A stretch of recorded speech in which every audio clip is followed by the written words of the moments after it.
Class, today we are going to be talking about things that rot your brain. Teacher, I hear the Rob Taylor report will rot my brain. Is that true? What a tool.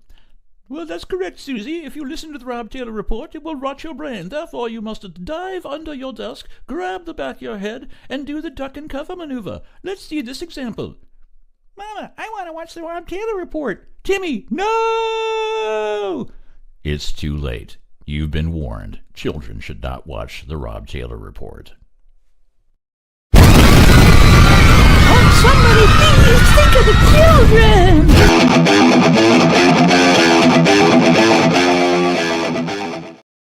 Hey, Coos County. Hello, Oregon. Hello, America and beyond. And thank you for joining us for the Friday night rant. I'm going to do something a little bit of a mix-up because I wanted to get their promotions out first. We'll probably do it at the end of the show again, but I wanted to let everyone know that we got some great sponsors out there. I was just out there talking to the folks over at Herbal Choices, really good people. I was over talking to Shanna at Tom and Gigs, and of course, always am in contact with Matt Holman, good guy. But I want to send a big shout out to 3H Tree Service.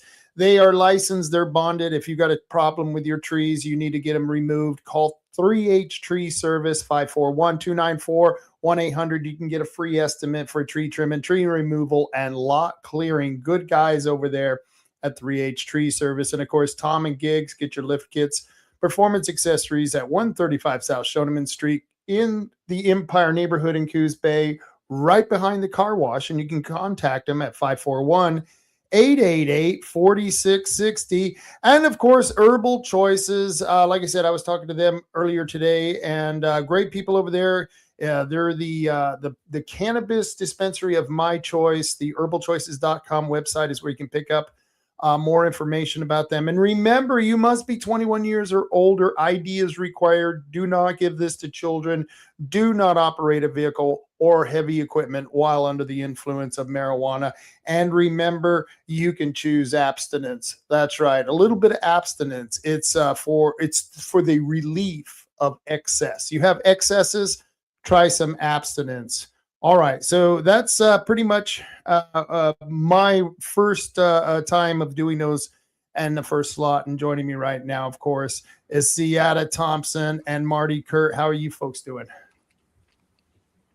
Very good. Marty, did you see I got an actual bottle for the abstinence now? I saw that. I'm like going, wow, you have it in pill form now. How many thousands can I take? I mean, well, the injectable kind was getting a little messy. Yeah. The snortable abstinence was just not working for me for some reason. No, that's the snortable abstinence. Ciatta, how you doing? How's the weather in Portland?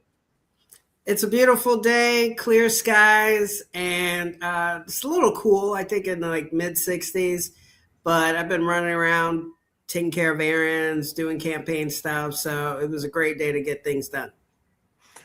And that's what I want to talk to you about. You and Marty just went through campaigning, and I bet it's a little bit different in Portland being a Republican to do campaigning. I don't know if you take as much heat as anyone else normally would in Portland, but do you take a lot of crap because you're a Republican and you're campaigning in Portland? Well, I certainly have my fair share of run-ins and challenging conversations. But actually, I've been getting a lot of more support from independents and actually Democrats. Yeah. Go ahead. Oh, I was going to say, yeah, that's you should be appealing to a lot of different people out there who are probably upset with the same status quo of what they're getting in Portland, but I don't know. They're just not too smart. I don't know what's the matter with the people up there, Ciatta.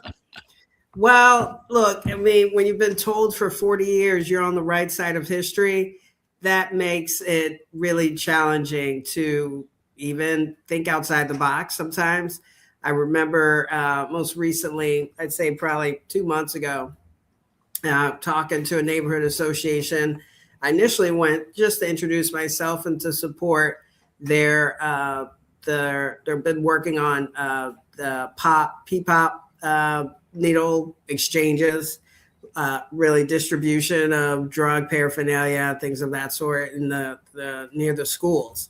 So they've been working for the last several years to get more, I guess, restrictions in place. So obviously we don't want that stuff near schools.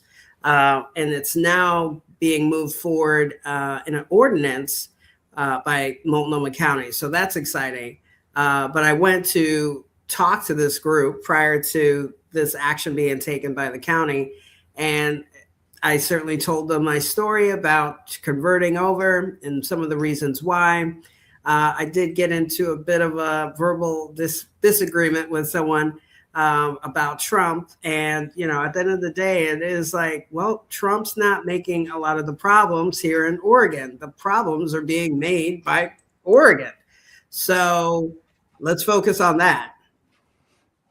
Oh, no doubt. No kidding. I don't care who's president. We are we are suffering from self-inflicted wounds here.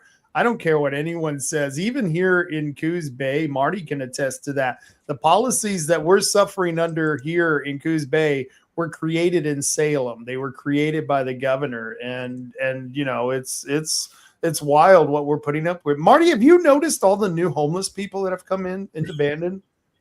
It's interesting in that I go to McKay's, the little market, and like there's now probably about a dozen people like sauntering around McKay's and the whatever that little coffee shop is on one side. And it's gotten more and more prevalent. I mean, you see it all over the place and you go, well, I wonder where they're being shipped in from, because basically, since we are a sanctuary state, we are essentially this is where all the homeless people go because they know they're going to get all their stuff for free. They're going to get all the support they need. They get everything that they want. Why would they go anywhere else? I mean, the guy that's running for mayor of Los Angeles, when he was asked, so what are you going to do about the homeless problem in Los Angeles? He goes, ship them all back to Washington. I mean, Washington State, because most of them are coming in from Washington State, and we're just going to put them on a bus and send them back home, and they can deal with it there. So, yeah, 100%. I wanted to add this to the stage real quick. I mean, every time I see a post from like Rayfield or Tina or anybody, they don't talk about how they're going to solve problems. All they do is they say, you know, if it weren't for Trump, we wouldn't be having these problems. I'm going, well, you know, we've had a Democrat supermajority for 40 years. That's way longer than Trump's been around. So I found this meme today, and I'm like, I really like it. Like, number of days without mentioning Trump, we're still at 0. I mean, what else are they going to talk about?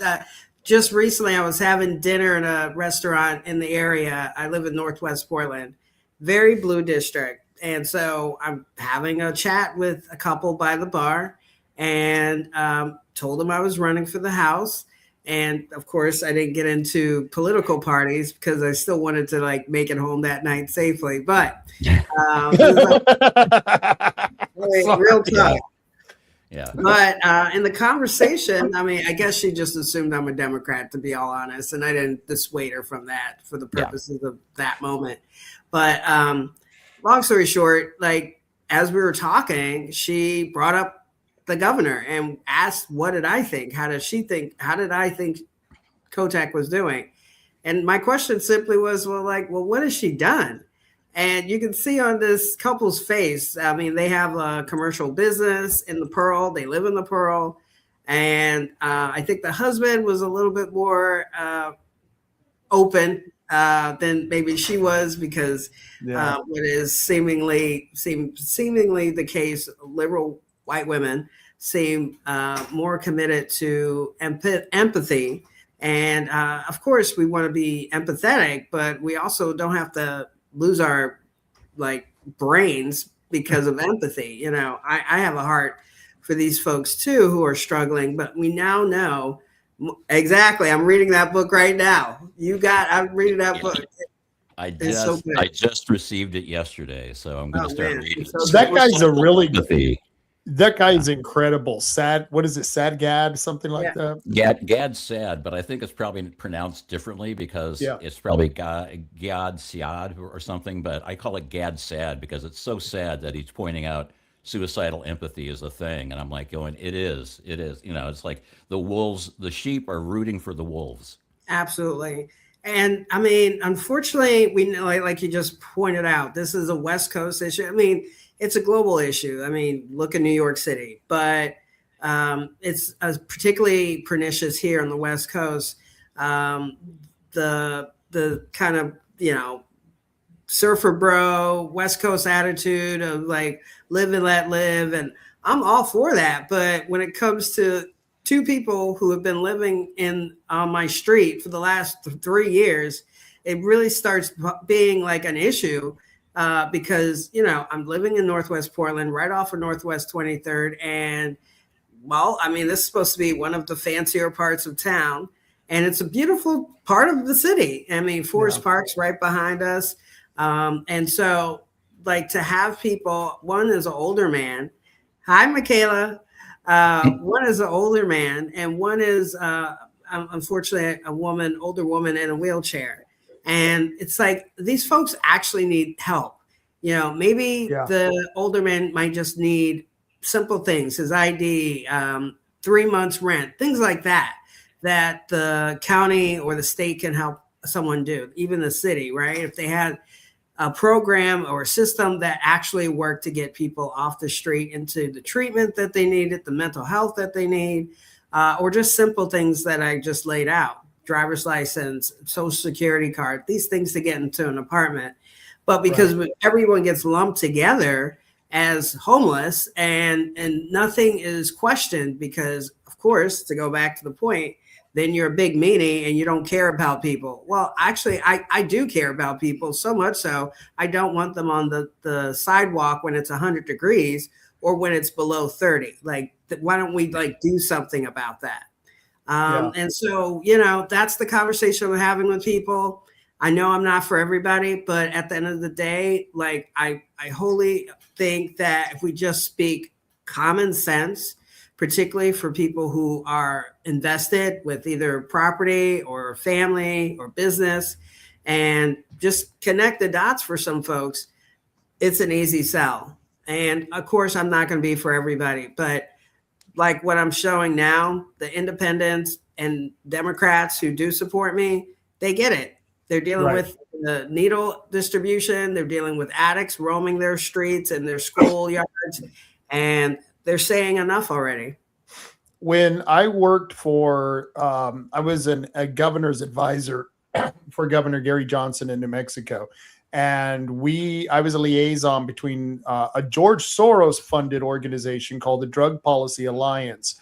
And this is when they started pushing harm reduction, which sounds great. We all want harm reduction. You know, it's like de-escalation where they escalate everything. Everything sounds great. That's the way they spin it. Everything sounds great. It's the Affordable Health Care Act. It's the application of the policy that's always the problem. But they were telling us at this meeting, and I had to go back to the governor and tell him what they were telling us. And they were telling us, so we have this great idea. We're going to provide crack pipes and meth pipes to addicts and clean needles and needles for them. They wanted injection rooms and neat places for people to go do their drugs that we were going to provide for them. And of course, I'm sitting here and I was representing the governor, and so I had to be calm. But I wanted to say, are you a bunch of fucking morons? What's the matter with you people? I mean, you don't give an alcoholic a bottle of Jack. You know what I mean? This is not, it's crazy. And so I had to go back to the governor, and I literally told him, I said, Gary, this is just nuts. I said, I'm all for this. And he started buying into some of this crap. That's when I was like, Johnson, you're, I don't know what crack pipe you're smoking, but don't be listening to this stuff. But, you know, they push it as harm reduction. And in reality, it's just enabling. Like you said, I'm one of those, I think adults should be allowed to do whatever they want with their body as far as drugs. But when you take it outside and you're in the streets, you're causing crimes, you're literally living in your waste. that's a mental health issue that is now affecting your neighbor. And once that happens, you need to be dealt with. That should be a crime, and you shouldn't be allowed to do it. And that's a separate issue to me from the drug use itself. But you certainly don't provide drugs and crack pipes. Jeez. Well, the thing is, particularly with P-pop, well, I mean, it's almost like they're working in collusion with the dealers. So they show up every Friday in a neighborhood, particularly near one of the schools. For some reason, I could go down the road for why, but why? Yeah. Why would you go near a school? But okay, they say we're going where the people are. Sure. Okay. I see people on the Max and the bus carrying all their stuff, their bags of cans all over town. So my idea is to completely ban it from school zones, period, and bring it near where they can actually get medical treatment. So near a hospital or medical center or what have you. I mean, so the general idea is they're trying to copy the Portugal model that did build hard structures like actual clinics with professional nurses. They could go, if I'm not mistaken, up to 3 times a day and use as much as they want, up to the whatever the point of death. But the crazy thing is fentanyl, it doesn't take too much to die with this drug. This is like the most powerful drug we've seen in human history. Yes. So there's that. But the most important part that they continually forget is that these countries that they're trying to emulate have national health care. And that's so they can build out from that foundation. They can build treatment centers. They can build job training. They can build all these various avenues for people to get help. And their goal isn't to just get someone high. Their goal is to actually get them off of the drug. And so by offering recovery options, we're offering job training options, housing, but being accountable. You know, these folks go through the training and they have to actually do something. They just can't go and continually use the system. And that's unfortunately where I truly believe there's some dark forces that know what is actual common sense, and they're making a ton of money off it. It's a huge amount of money that's going into this. You said, you know, there's the Portugal model where they're actually building physical buildings, and they're having like rehab centers, and they have places where you can go and get high and whatnot, but you're out of the public view, and it's being done in a safe, secure, and clean way. But the amount of money that's going into this homeless problem, the amount of money that's going into this stuff could easily fund these things. And you know it's not, because it's just this big circular money laundering schema that nobody, they don't want to solve the homeless problem. No. They don't want to solve the drug problem, because if they do, then they're not going to get any more money. And if they don't get any more money, how are they going to get more money into their campaigns and so forth and so on? So... I mean, the amount of money that's being poured into this could solve this problem very simply. Well, and that's why, and this is something, Ciatta, we were pushing here in our county, is that we wanted to take some of the our part of Medicaid, which is Oregon Healthcare. That's the Affordable Care Act money that we get. And it goes to Oregon Health Authority, which then distributes to the county. And in our county, it's Coos Health and Wellness, or as we like to call it, Coos Wealth and Hellness, I think is what we call it. But they get a lot of money. And to me, I think it's really misappropriation of funds. They should be funding our jail with a sobering center and open it up to full capacity. Right now, I believe we have 48 beds for prisoners. We have the capacity for almost 198 beds. And so why aren't we opening up a sobering center using the Affordable Health Care Act? Because part of that was what this money was supposed to be for. And then you get the people who, like you said, you got the regular homeless people who they're in a different category than what I would call street criminals who are funding a drug habit, who are constantly in a revolving door. That in itself should be a crime. You get sent to the sobering center, and before you get any of the other gratuities, you have to pass or prove that you're able or wanting to move forward. And I think there is a lot of potential for that with public funding. Absolutely. Yeah, Absolutely. the amount of money that's being pumped into, Coos Health and Wellness or Wealth and Wellness or whatever. It's like we brought this up before, where it's like we have all these empty pods in the jail that we could be using for sobering centers and for detox centers. And it's like, well, we don't have the money for it. I'm going, well, get it from Health and Wellness, because they can turn it into, get the right people for drug addicts, get the right mental health people in there, use those pods for something. I mean, if it's not for criminals, use it for something, because Right. it's a facility that's designed to do stuff like that. I mean, we Yeah. used to have what was it, Shelter Creek, which is now a forestry department thingamabob. Yes. And I mean, that used to be a whole, that was like a whole, prison, but it was a low security prison. It was basically like, it was out in the middle of nowhere, so people could wander off, but they'd get lost in the forest. And remember, they taught it vocational skills Yep. to the people who were there, and they used them to fight the firefighters. I mean, the firefighters. The Yeah. forest Fight the fires. fires. They were Wow. sending back the firefighters. Yeah. Oh, shoot. They drug them up and get them to attack the firefighters. Right. That's it. Make it The challenge. LA plan. Yeah, the LA plan. The Train LA plan, that's it. reservoirs and attack the firefighters. Welcome to Los Angeles. Enjoy your time. Right. Well, absolutely. I mean, you guys are making valid points. Again, it just comes from getting common sense in Salem. I'll just say that. Basically, like something I've been working on the last few months is a legislative concept that would dramatically reformat this entire homeless industrial complex. And I currently have people in the industry, healthcare industry experts, who are even one of them is has gone through recovery, so she can talk about it from both sides of the fence. But the fact is that we have to change what the motive is. Thankfully, DC and our president, he's reframed it like, look, if you want the money, you got to advocate for recovery treatment. And so you're starting to see some, local organizations shift, but a lot of them are, fighting and they're just basically fighting against quote unquote our king, who was, duly elected.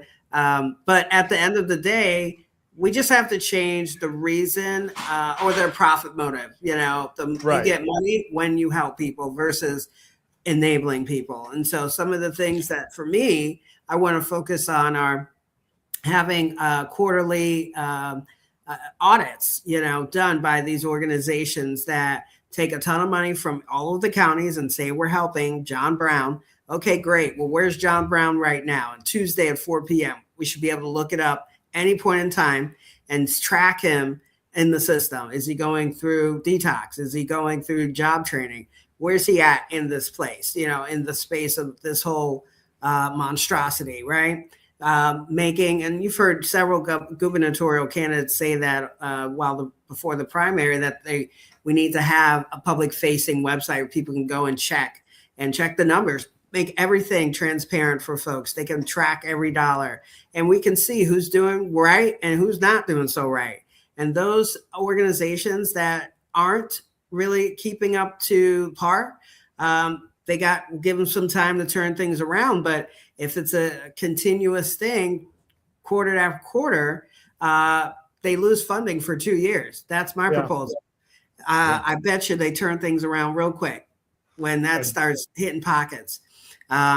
We need to, audit these folks. We need to be holding them accountable, and we need to be taking in metrics. That's something that in the course of the last couple of years of between running for city council and now this is realizing there's far too many organizations not keeping track of metrics. There's no data that either the state requires or the county. And so, it's a free-for-all. Of course, they can sign the same person up between 5 different organizations. They all can say that they've been helping him. And yet, if you go to the block go down the block, these two people have been living on my street for the last 2 years, 3 years. And it's like, well, I'm sure they're both signed up with one of these organizations or multiple. But at the end of the day, they're still here living on the street. And so we have to change the requirements that these non-for-profits have, as well as really holding their feet to the fire. Oh, absolutely. Absolutely. And I just had a comment up where TJ, that's Stock's Family Farm. His dad was counted several times. Sure. Let me get that comment back up here. Where was that? It says my dad is homeless. Marty was too fast. My dad is homeless, and the state would send him town to town for a week at a time. Mm-hmm. He was counted in 6 cities as homeless. Then they brought him back. Yeah. That, if we could document that would go a long way because we've been saying that here, that they bring him in and then they seem to disappear. And then we got a higher count than what's actually the homeless industrial complex continues. Yeah, absolutely. So that's some of what I've been working on. We're partnering with the Friends of Cooch Park and Stadium Hood, a neighborhood in near with the soccer stadium, and they are right there by Burnside. They're dealing with P-pop, and they're dealing with the homeless, the thefts. On and on and on, and at the end of the day, people are just starting to get really tired. You can see it on their faces. You can see it. And it's just like the spirit of Portland where I remember coming 10 years ago, people would say hello as you're walking down the street and they make eye contact. And now people avert their gaze, and even the regular Joes are just getting worn out. And between the high taxes and everything else going on, it's like, what am I paying for? Yeah. And you get to a certain amount of being gaslit where you just, you know it, I know it, Rob knows it, everybody knows it, that they're lying to us. They're lying right to our faces, and they know that there's nothing we can do about it. And at some point, when you inhale all that gaslighting, at some point you just get lightheaded, or you just go, that's enough of that. I'm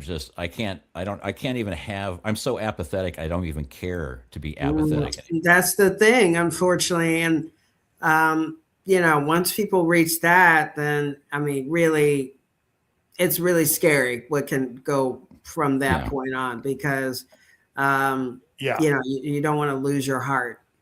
That's when worse goes to bad, and people don't realize it can get worse. And I've seen neighborhoods and major cities who went from really bad neighborhoods to worse neighborhoods. I hear that from friends of mine who say, "Oh my gosh, you should see your old neighborhood." When I used to live in the barrios in Albuquerque, they say it's gotten worse, much worse, 10 times much worse. And I'm thinking, how could I lived there during the crack, period? It's like, how could it have gotten worse? But apparently it has, and it's just amazing. And look at this this is a ranking that came out. This is an international ranking. And once again, Portland ranks near bottom of North American cities in new downtown perception survey. Now, I don't think it's a perception, though. I think it's seriously an actual reality that the Portland has lost its glitter. This is a City Pulse survey by Gensler. Bottom ranked in beauty among North American cities. Portland ranked last. Oh my gosh, last for downtown being beautiful. Portland downtown was one of the most beautiful damn downtowns in the country.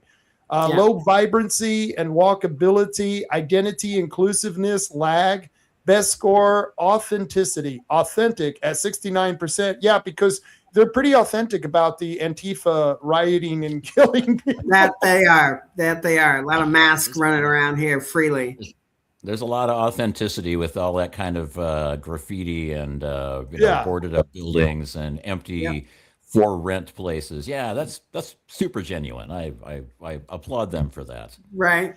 It's hard to fake the crime, right? Yeah. Well, I It's read just, that earlier sorry. today, Rob. So I appreciate you bringing it up. At the end of the day, what it is like every time I wake up and read the news, it literally is like, what other way are we the worst, most terrible place ever? And it's just Yeah. so I sad. mean, we're 48th or 49th or 50th in education, but we can't count Mm, that high. So we're not really certain. right. But I mean, Apparently, black people can't read, they can't Right. math, they can't get IDs. So I mean, what yeah. are you going to do, right? How And I Um, heard, insulting. and it How must be doubly insulting, hard for man. you. It must be doubly Unbelievable. hard for you, Ciatta, because from what I understand, black people don't know how to get ID, and women don't know how to get ID, I know. and therefore you can't vote. Your voter is I you not know. only are you is your vote being suppressed, but oddly enough, you're running for office. How can that happen? I mean, you got I an guess, ID. some You can nice run white for ladies office. just came along and they're just showing me the way. Yeah, But I that's mean, not the truth. The funny thing is that for a guy, our wives know everything about it. If you ask the man to find his most important documents, exactly. honey, where is my social security? Right? Where's my birth certificate? Where's my Where is my birth certificate? You ask any man, and he'll turn yeah. to his wife and say, "Hey, honey, where is that stuff?" So for them to place this on, oh, women are just too damn stupid. Oh, geez, really? It's I come don't know on. how people so I've been out here collecting signatures. Well, this is another cool thing. The Portland police is working on a initiative to get 25% of the Portland Clean Energy Fund that's like sitting on $1 billion+ because Yeah. corporations bad. So we tax them 1% off the gross. And that unfortunately is affecting small businesses as well. But all right, their target initially supposedly was like the Walmarts of the world and stuff like that. So anyway, they collected a ton of money. And I don't know what they've done with it. They've just been accruing interest with this thing, but it's fine. So the cops are saying, let's tap into that to help with recruiting, since Portland city or Portland police staffing levels are like late 1990 levels, and yet we've grown by 100,000 people plus, right? Even though people are leaving, but from the late 1990s. And so their brilliant idea was like, well, PSF has a ton of money, let's tap into that and help with recruiting. I mean, they were just talking about cutting off a fire engine from the fire department just last week. So I mean, it's not a bad idea, right? But Right. of course, DSA, those folks are up in arms about it. And as I'm out gathering signatures to our earlier point about the kind of inherent racism, it's happened a few times when I was taking signatures for the end vote by mail, and then again with this police initiative.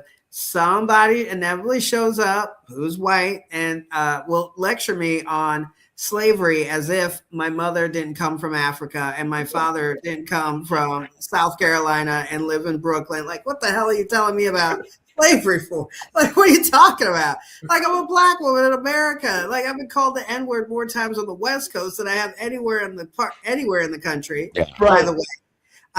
And so all that, like live and let live only for so long.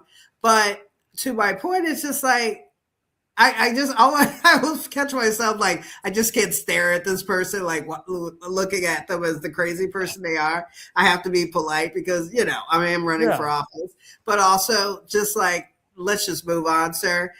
Stop telling me about something that happened in 1922 when I live in 2026. Like, okay, great. I'm sorry that happened, and it's a terrible thing. But guess what? Slavery has been a part of human history since forever. So what are we going to do about it? And it's still being propagated in parts of the world. So without getting into a long history lesson, it just is so amazing that when they have nothing to say, all they can say is, remember racism? Remember slavery? God. Okay, and what that got to do with it? Yeah, I'm sorry. The price of tea in China? Why? Why? I mean, the first slaves in the United States were Irish.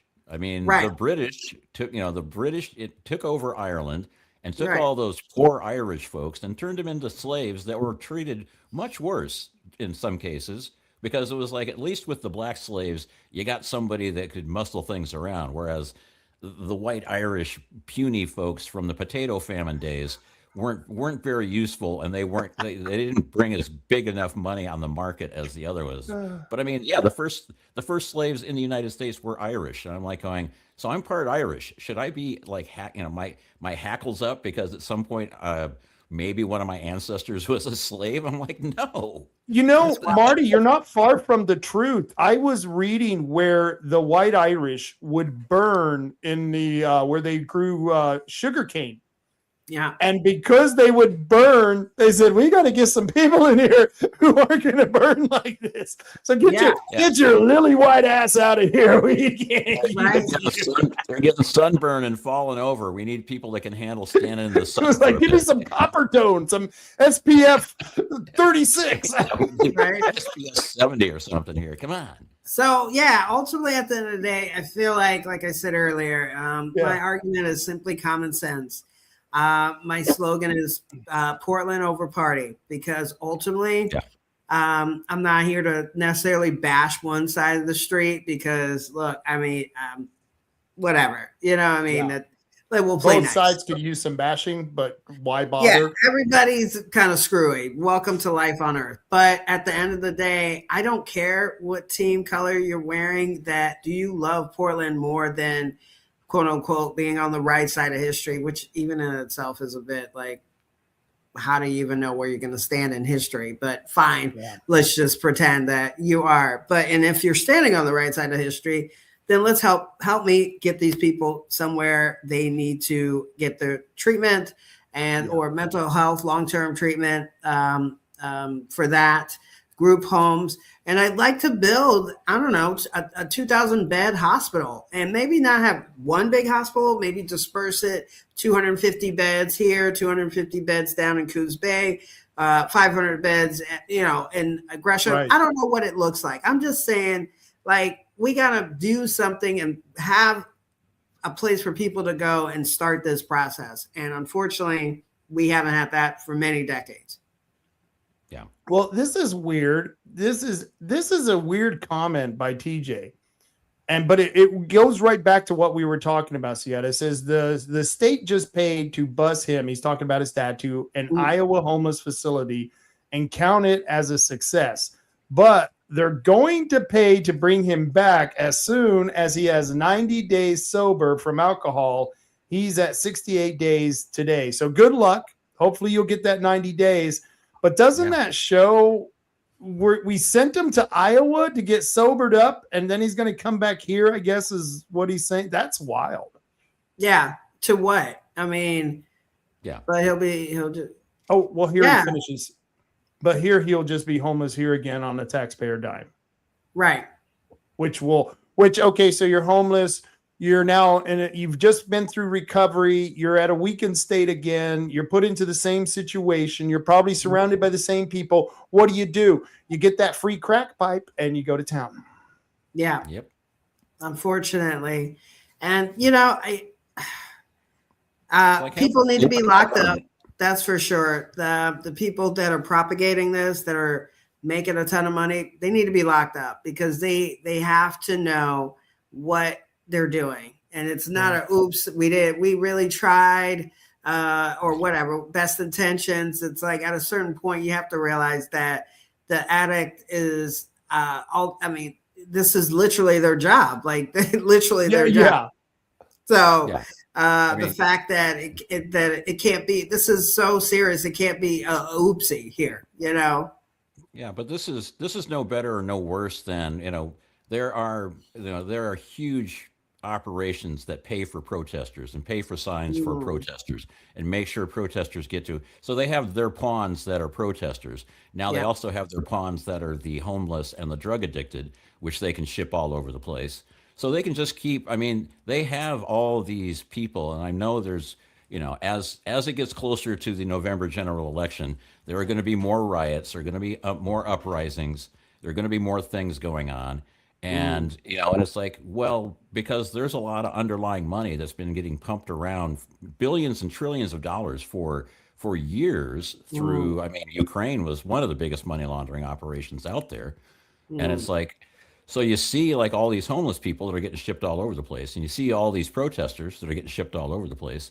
And then they'll have different levels of protesters that are getting shipped all over the place. And at some point, they're going to need to crack down on these NGOs. I thought it was the funniest thing ever when USAID was cut off.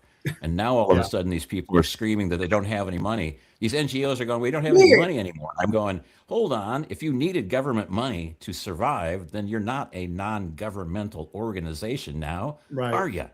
Right. Yeah, I lost some friends when all that kicked off. And remember, we were burning Teslas then. Those were the days. Oh, yeah. Elon bad. Elon bad, Trump bad, you know, your uncle's bad, neighbor, anybody who agrees with just basic common sense bad. But yeah, I mean, we had some arguments over this. And frankly, I mean, since then, at least one of them has come back, but it literally like, what are we arguing about? A Guatemalan, you know, LGBT queer puppet show? Why are we doing for $2 million? Like, why are we doing this? Like, I don't understand this. Like, that doesn't make any sense. Iran, Iraq, like all these like literal nonsensical places. They're pushing this queer business, and it's like you realize that it's not going to fly over there, right? But because somebody's making $20 million, they're cut from that. They start freaking out. And for the poor souls who just can't see the forest from the trees, who insist that this is about compassion. And it's like the compassion is getting the vet off the street. Where's the compassion for that guy? Yeah. Where's the compassion for Americans who have worked in the system? Senior citizens, you're seeing a rise in elderly women getting kicked out. Why? Because their house might be paid off, but taxes are driving them out. Well, you know, that's kind of like the bigotry of low expectations once again with queer people. What they're saying is, and this is the funny thing, because most gay guys I know are the loudest, outspoken, get out of my way, girlfriend, we're going to tell it how it is kind of people. I cannot see these people needing help to get their message out because they do a damn good job of it. So it's like, really? Let them go to Iraq. If they can spread the message and let it work, hey, I'm all in. I want to see that country in 10 years. So, right. Like that's their real priority. That's really what they've been missing. Not indoor plumbing, not an actual, safe global infrastructure, governing body, not tribal warfare. None of that. We don't need to cure any of those things. The queer puppet show is what's going to do it. Don't worry, it's coming. Case for Islam. Let's see how that's working out. Yeah, exactly. I mean, it's everywhere. And the biggest thing that I'm actually next Monday, I'm meeting with a neighborhood association called Jews Are Not Alone, and they're down here in over here in Hillsdale. And I mean, to be quite frank, they're terrified of what they're seeing and hearing from the DSA. Tammy Carpenter, a doctor and DSA member. She just beat the normie Democrat, who was highly favored by a lot of the most institutional groups. But yeah, I mean, DSA members on the city council, pretty much anywhere publicly you hear them, they're advocating not just against the Israel government or president or anything like that. They're not pushing back on that. They're just basically saying like Jews bad, destroy them all. And they're speaking very loudly now. Now they might have hinted around this a few years ago, but they feel empowered. I mean, they've got now one of the largest, greatest cities in the United States. And they've got themselves placed in various levels of government here. Honestly, I would say from Kotak's office on down. And the facts are they feel extremely bold. And so they're saying the quiet part out loud, and they don't care who says what. But I think this is a really great opportunity for the GOP as a whole to really open up their arms to people who are feeling displaced. particularly here, I know for sure, just in the last year plus, I've been running and talking to people, is that Jew, non-Jew, whomever, there's so many just normal people who are like afraid to speak up, like legitimately afraid, because we have seen the levels that people will go. The mayor's house was attacked a few months ago. We've seen Renee Gonzalez's, I think his parents' car was set on fire. No one's caught for that. Current counselor Dan Ryan, I believe 7 times his house was vandalized in like 2021, 22, when they were talking about defunding police. So, and he was pushing back 7 times. Can you imagine that? Your house being vandalized, just period, much less for just doing your job, representing your community. So, I mean, this, I started with the Jews, but really this whole attitude of political intimidation. Just last week, I was at the Multnomah County. I was there earlier I was there on Thursday, and then I was there last week testifying against these mobile needle distributions organizations. And as we were leaving, the folks from that organization got in the face of one of my friends who was there also testifying. And she, as a nurse and someone in recovery, spoke truthfully and powerfully. And they didn't like that. And 2 guys thought they were gonna gang up on a girl. Well, she started barking so damn hard that they turned tail with their tail between their legs. Nice. It was funny. The best thing, I was so into it, I forgot to record it. But it is this is just like they roll in mobs, just like they roll in groups. Okay. Common sense folks have to also walk together and have each other's back, because they have no compunction against setting fire to anything, hurting anyone. And they have to know and be told basically that that's not going to fly anymore. So have you been doxxed, and have you faced any vandalism?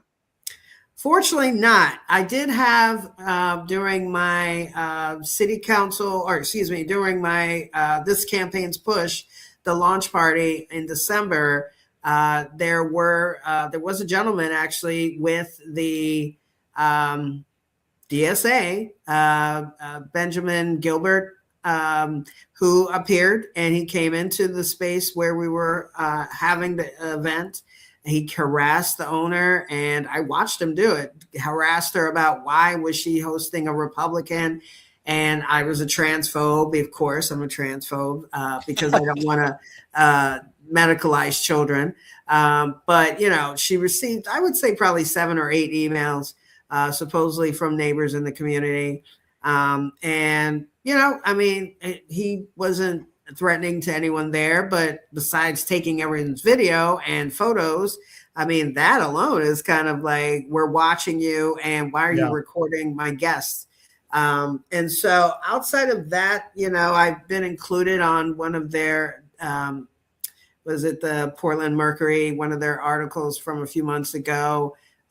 Supposedly I'm a part of one big cabal with Eli Arnold and Tina Kotek, and we're all like, one big, business, big business, down with the little man, whatever, cabal, that it doesn't even make any sense, because it's like, well, I'm not even the same political party as some of these folks, so I don't see how we could all be. But they don't give a crap. They don't care. They'll say whatever, and just to gin up their people. But ultimately, I suspect as this campaign continues that I may get more interesting, encounters. I've gotten dirty, nasty emails and nasty letters, but I posted my first hate mail on my my board, my cork board in the kitchen, because I was like, my baby's first hate mail. This is great.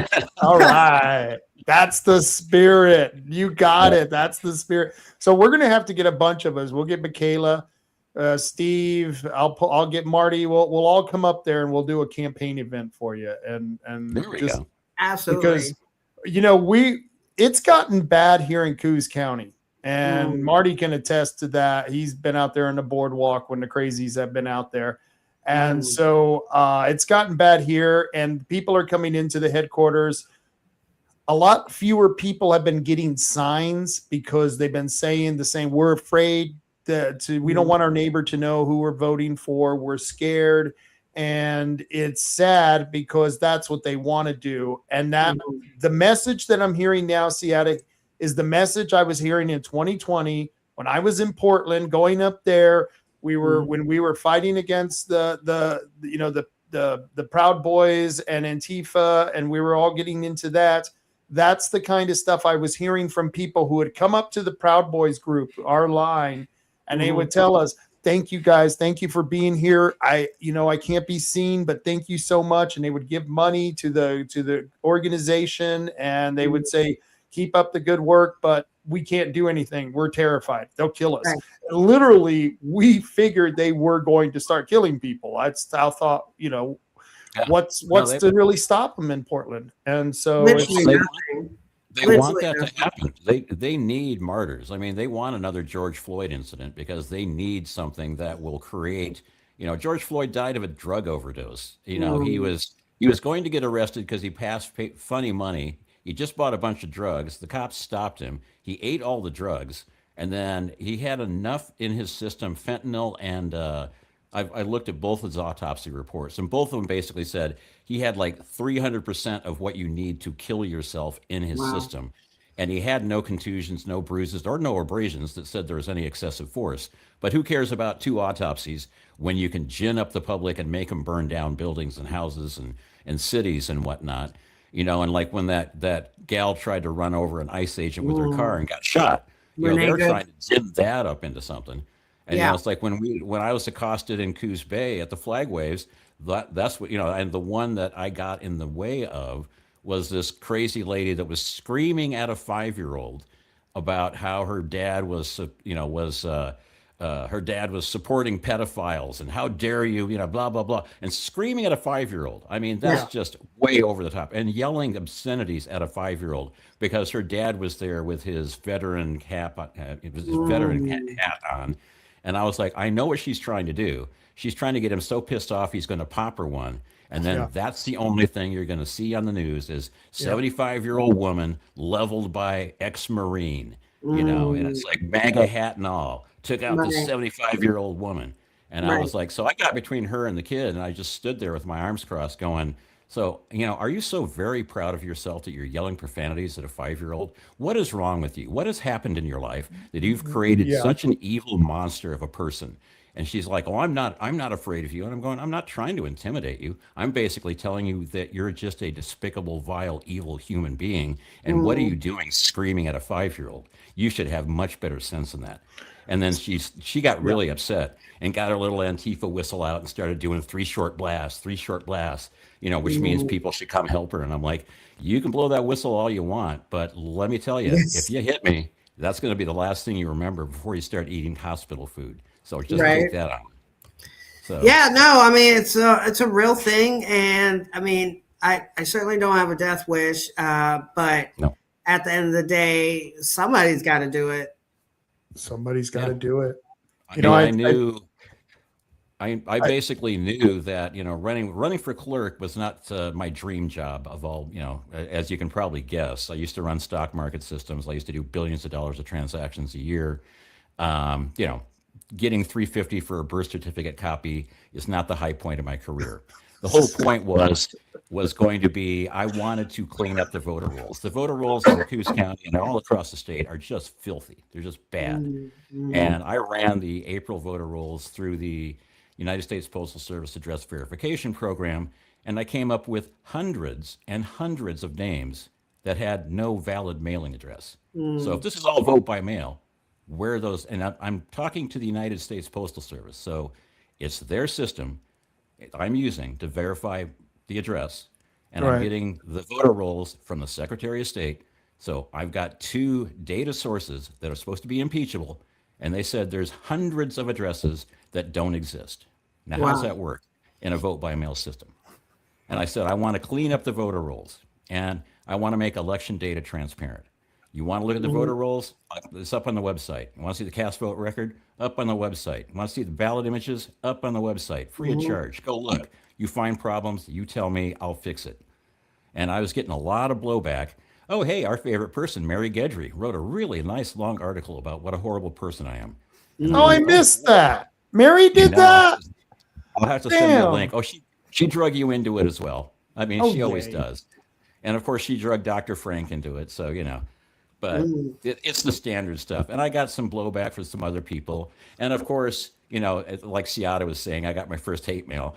I got my first hate meme from Sal. So I'm like, wow, I'm somebody now. Sal's done a hate meme about me. But hate I memes knew, are good. If by some quirk of fate I actually did get that job, well, one, there's no way they would allow me to take that job, because once I'm on the inside, I'm taken down, I will be in their systems and I will take it all down, and they know I can get at it because I'm on the inside. And so it'd be like, I knew at the point if that happened, it would be like, there would be threats, there would be, character assassinations, there would be debanking. I mean, Ben just got debanked, and it's like, Ben got debanked? Wait a minute. Yeah, Ben just got all his money cleared out of his bank accounts. Wow. Without any due recourse. Did they give him any reason? No. You'd have to talk to him. But I mean, basically it's, because he said that at the Roseburg event. He said, yeah, they basically cleaned out all my accounts. They didn't give me any warning. They didn't give me any excuse. I don't have any legal recourse. And so, but I'm like, that would happen to me. I mean, I was actually working on how to protect my assets. My biggest worry would be, I'm fine with getting drugged under the bus, but I just don't want my wife to get involved. So I was just thinking the same. That's a married man thinking right there. Okay, I don't really give a shit, but boy, they piss off my wife, and that's going to be a lot of trouble. You don't piss off the wife because you won't come out of that one unharmed at all. This is not going to be good, because I'd rather walk through a brigade of fire, than have to go home to my wife pissed off at me because they closed their bank account. Then secondly, if my wife gets injured, who the hell's going to find my birth certificate? Exactly. We're back where we started. Yeah, I've got important documents I got to keep track of. She's got to stay around somewhere. Somebody's in charge of this stuff. That's brilliant. That's funny. Well, yeah. I mean, fortunately and unfortunately, all I have are 2 cats, so I don't have a wife to answer to. But I've already bequeathed my cats to my friend in case I come to an untimely end. But yeah, I mean, it's a real thing, and unfortunately, I literally never seen this level of corruption in any state before moving to Oregon. And the more I learned, it's like I'm just honestly horrified and just frankly disappointed. It was like, it's so pretty here. Why are you people so corrupt? What happened? That's my take too. Is that we are a beautiful. Have you ever been out here to the coast in Southern Oregon? Not that far down, no. Okay, we got to get you out here because this is one of the most beautiful places on the earth. I've been to a lot of places in this country, and this maybe not on the earth, but I can guarantee you in America, this is one of the most beautiful places out here. You can drive along the Gulf Coast, just from Coos Bay to the California border. Marty, wouldn't you say that's one of the most beautiful drives to take? It's a breathtaking drive, and and I've been doing it for years and years and years, and I still enjoy it. And and it's like I graduated high school in Bandon back in the 70s, and but I also have been a lot of other places in the world. And where did I decide to retire was back in Bandon, because I love Bandon. I love the coast. I like the beaches. I like the lighthouse. I like fishing in the river. I like fishing in the ocean. And I could just go on and on and on about this. But the whole point is that, it's a beautiful place. And I was so naive when I moved from Oakland, California, where I was doing high tech, to Bandon to pretty much retire. I thought, well, at least we don't have that kind of crime and level of corruption like they do in, Oakland, California, and California as a whole. And I don't think I was here for more than 6 months. And somebody goes, "Hey, computer nerd, can you look at these voter rolls and give us some information?" And so I started looking into it. And I was like, oh my God, it's as bad here as it was in California. If anything, it's worse because, we're a small community. I was like, somebody's going, well, look at the voter rolls. Things don't seem right. I'm going, come on, Coos County is what, 70,000 people? Who's going to care enough to cheat here? I mean, why would you cheat why would you cheat in Curry County? They only got Right. 19,000 people. I mean, it's like there is no such thing as cheating. And I started looking at the crap and I'm like, oh, this is way over the top. And it's like, oh, and if it happens at this low of a level, then closer you get to Salem and Portland, it's going to be magnified tenfold. And it's just like, Yeah. wow. Yeah. I got out of the hellhole that was Oakland, California, and I'm like, yeah, good thing I didn't move to Portland because I would have really hated that. Right. Well, Marty, it's the scary part is that, you got Mondami talking about seizing private property. Now, Ciatta, I don't know if you own much property here in Oregon. I know Marty, he owns some property here. We got a business, we got a couple houses. And when you hear the governor, I mean, not the governor, but the mayor of New York, and they have the same tendency as the politicians here talking about seizing private property to give it to some community, that scares the hell out of me because we just purchased our building. We just paid off the building. And now we're looking at people who are looking at us going, well, that's a nice building. Yeah, it'd be sure bad thing if something happened to it. You know what I mean? Sure. Absolutely. Yeah, the city needs that building for a homeless shelter. You're going to have to vacate. Right. That's it. Exactly. Yeah. Well, I mean, that's what 2A is for then. Yeah. Yeah. That's beautiful. I'm glad you said that. That's beautiful. I agree. I mean, I've learned a lot since living in Oregon. I mean, I came from a very blue part of New York. Well, obviously New York City, and then lived in a very blue part of South Florida. And so but everything functioned. That was the one thing. Yeah. That's how they got away with a lot of their shit. It was like, the trash got picked up. They certainly didn't allow for street camping, a whole host of things, right? Everything functioned. Everything could be better, public transit, things like that. But it had money. It had people moving there all the time. The tax, no income tax. I mean, it was a great place to live. And then I moved to Oregon, and all of a sudden it's like, this doesn't work, that doesn't work. And it's like, well, what the hell am I paying for? Yeah. It was like in Chicago when Mayor Daley and the Daley family ran Chicago for years and years and years. And everybody knew they were super corrupt. And the police were super corrupt. And the firemen and the aldermen and all that stuff. All super corrupt. Everybody knew it. But nobody cared because everything worked. The trains ran on time. The streets got plowed. The trains were on time. Hospitals worked. The crime was down. And if you did major crime, you had to clear it through them first, so they knew that they had their finger on the so crime. We just need a big kingpin. Is that what it's saying? Yeah, that's what I was just thinking. What you guys are saying is, hey, we're all into the grift. We just need the old time grifters, not these new time commie grifters. We need the old time grifters to come in. They at least love capitalism and made a lane for people to make money.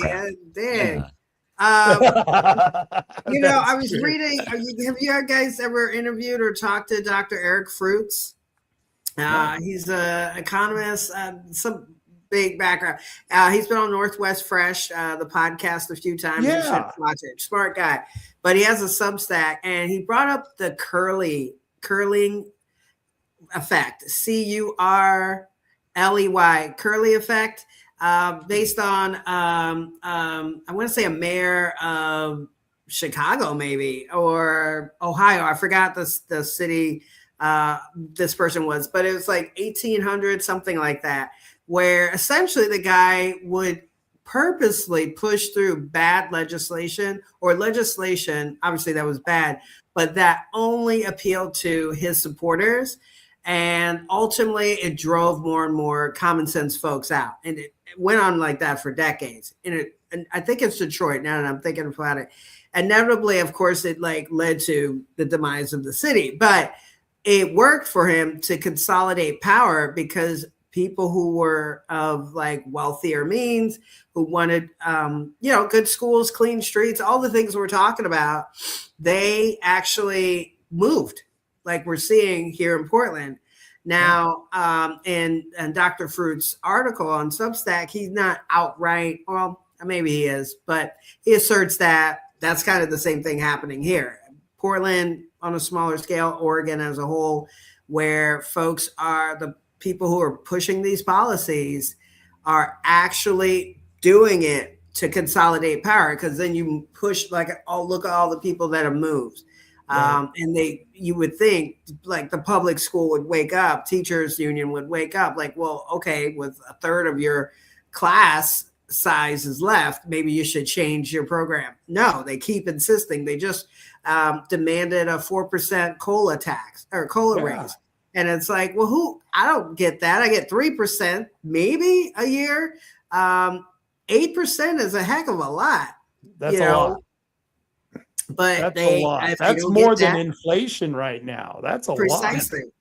So if they don't, their demand is if they don't get it, then they're going to strike. Well, of course, no sweat off their back. They get unemployment anyway, right? Yeah. I still don't quite understand the whole you get unemployment for striking. It's like, okay, so there is no downside. And first off, in most cases, when they go on strike, who is going to notice? I mean, they're pretty useless in the first place. And then it's like, it'd be like a national philosopher's strike. Who would that inconvenience? I mean, really, come on. So yeah, I know families are pulling their kids out, like 40 going west. And I haven't been a fan of public school for some time. And I always told myself, if I ever had a kid, that it would be, the kid would be homeschooled. I was like, look, I already had in my mind, like, no way, we're raising a bunch of dummies to then unleash on the world. If we gave 20, whatever they're giving for the kid per school, let's say it's $20,000 per kid.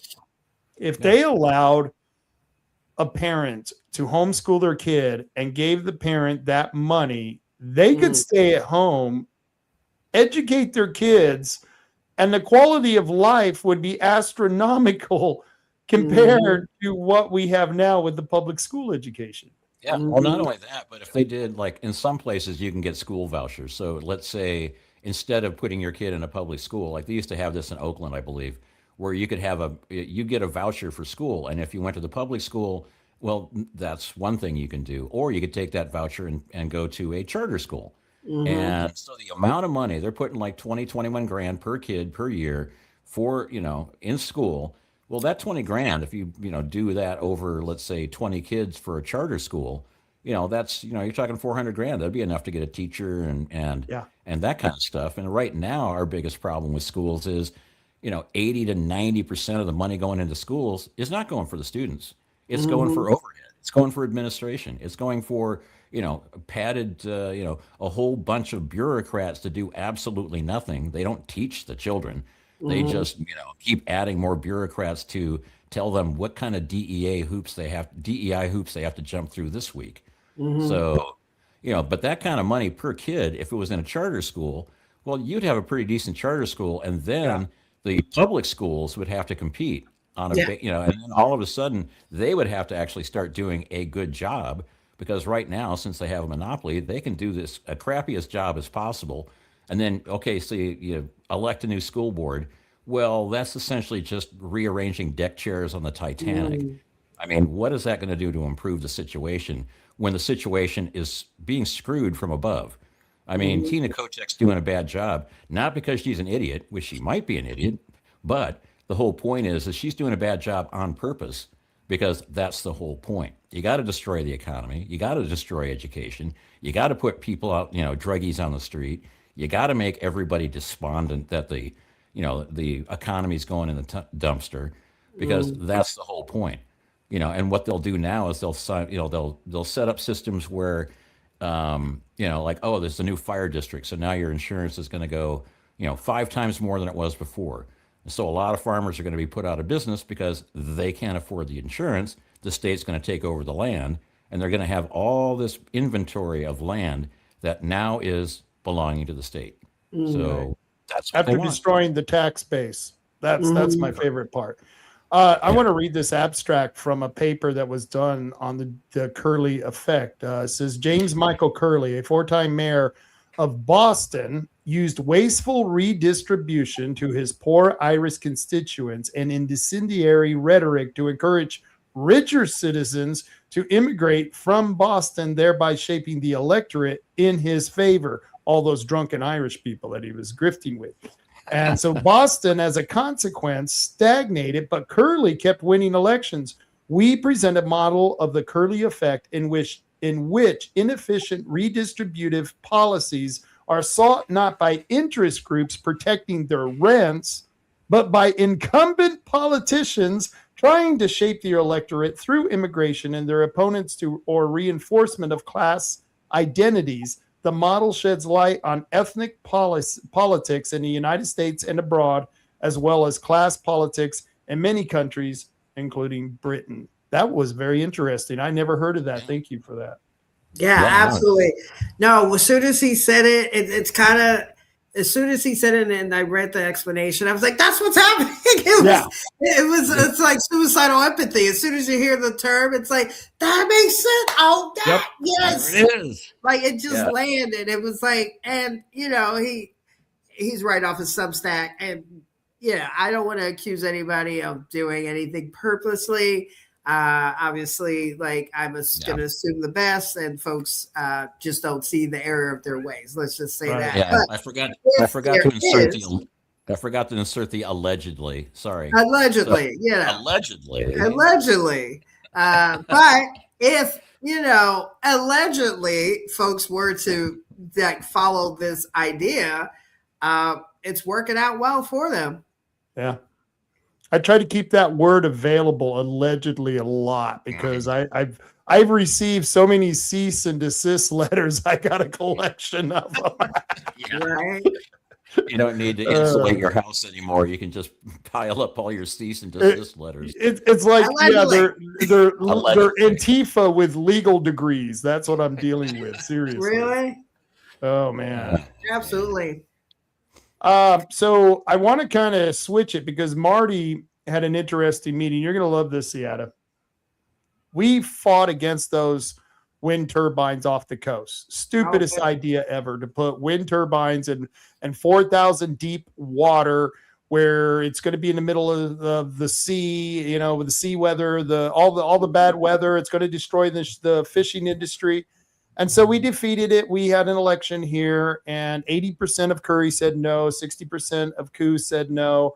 Then our beautiful president got rid of all the leasing areas, stopped the leasing programs. So they would have to actually start a whole project all over again, which would take like 7 years just to crank that sucker back up again.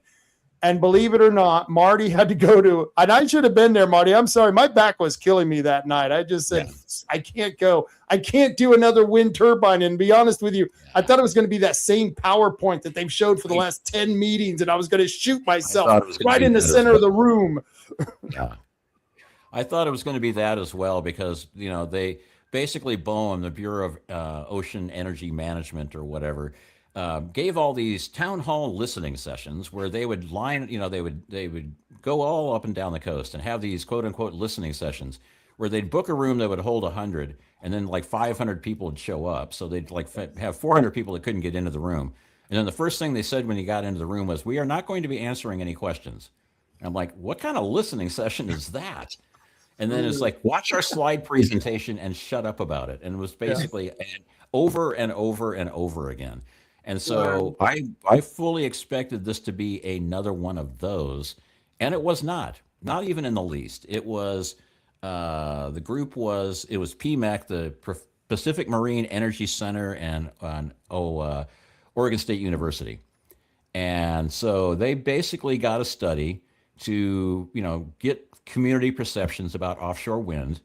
And it was just that. It was just a study. They sent out a survey to like 1,000 people in around the Coos Bay area and about 800 people in the Brookings area. And then they, got all that results together. And basically they found out that nobody in Coos Bay or Brookings was really interested at all at having offshore wind energy. And, and then they broke it down by Okay, and then some people are interested in it, but they need more explanation about how is it going to be sustainable? Who's going to pay for it? What's it going to do to benefit us? Because the way Boehm was working is like, well, we've already started leasing these areas and we haven't done any environmental impact studies. And so we don't know if it's going to affect whale migration or fish migration or, well, you certainly won't be able to trawl for fish anymore because these things are going to be out in 4,000 feet of water with these retention cables that go all the way to the ocean floor and all over the place. And then there's going to be, high volt wiring going across the ocean floor, which is going to screw up the crabs. Wow. And so you can't fish, you can't crab. It's going to screw up migrations. It's going to kill birds. But we're already starting to lease stuff. And we're like, well, that just doesn't make any sense at all. Right. So anyway, so I thought it was going to be another one of those meetings. So myself and a couple other people showed up, and we were already starting to sharpen our knives, going, okay. I can see you and Diane sitting at the table. Bring it on. I want to hear it, man. Bring it on. And the first thing they said is, first thing we'd like to say is we are not Boehm. We are actually here to listen to what you have to say. Oh, please they already do. They basically said Boehm did a horrible job. And I actually got up and said, I'd like to thank you very much for coming out here. I know this is probably, you had high trepidations because you knew you were going to get screamed at by a bunch of people that, Boehm came before you and basically scorched the earth and pissed off every single person they ran across. And it's like, okay. And I want to thank you for standing up and explaining in calm, cool, and collected tones what exactly your survey did. Oh, and by the way, their money is up. And by the end, I think it's either the end of this month or the end of next month, they're done. So they've published their results. They're done. That's it. Nice. Well, that's great. I love that. More of that, please. Yes, More exactly. of that, please. Because,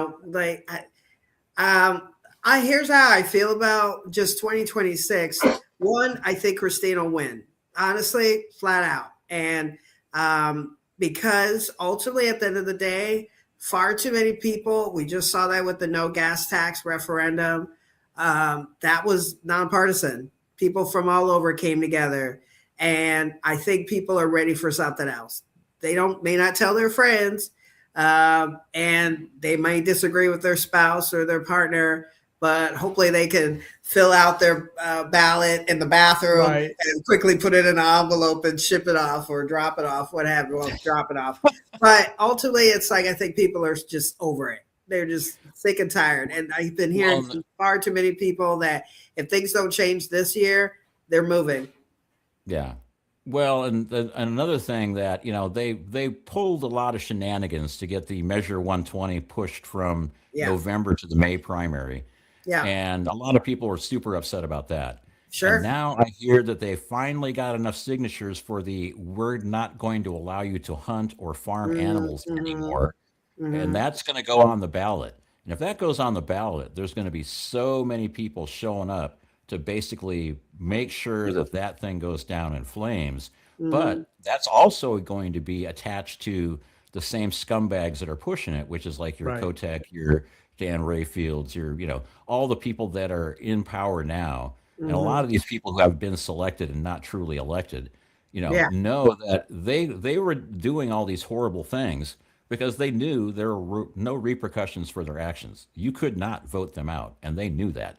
So it's like, and now it's like there's going to be such an energized base that said, one, you pooched us on the Measure 120 by shifting the election. And two, now you can't farm anymore, and you can't hunt anymore, and you can't fish anymore because animals feel pain. And I'm going, oh, really? Animals feel pain? That's why you're stopping fishing and hunting and all that good stuff. So let's do abortion next, shall we?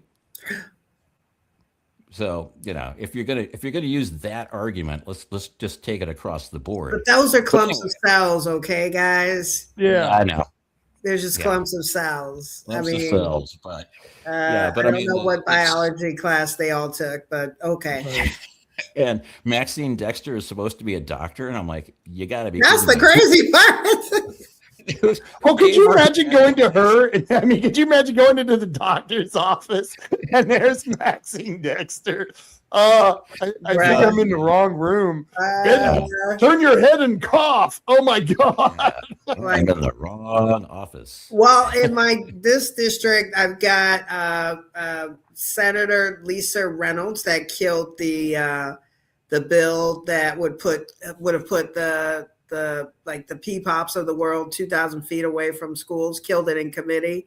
Wow. She got primaried by the Democrat. And all of a sudden, she magically just found the wherewithal to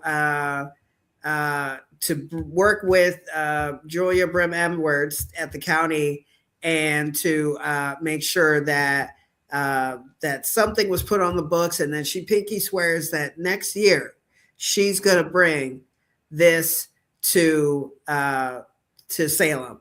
And funnily, because for the last 3 years, the current state senator, House rep have been non-responsive.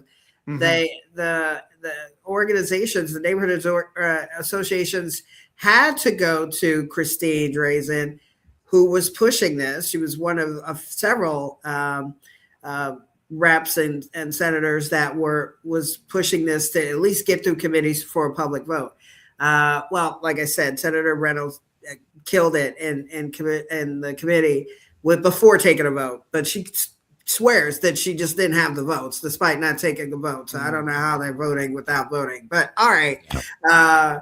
But I say all this because she is, as far as I understand, an abortionist or abortion doctor. So there you go.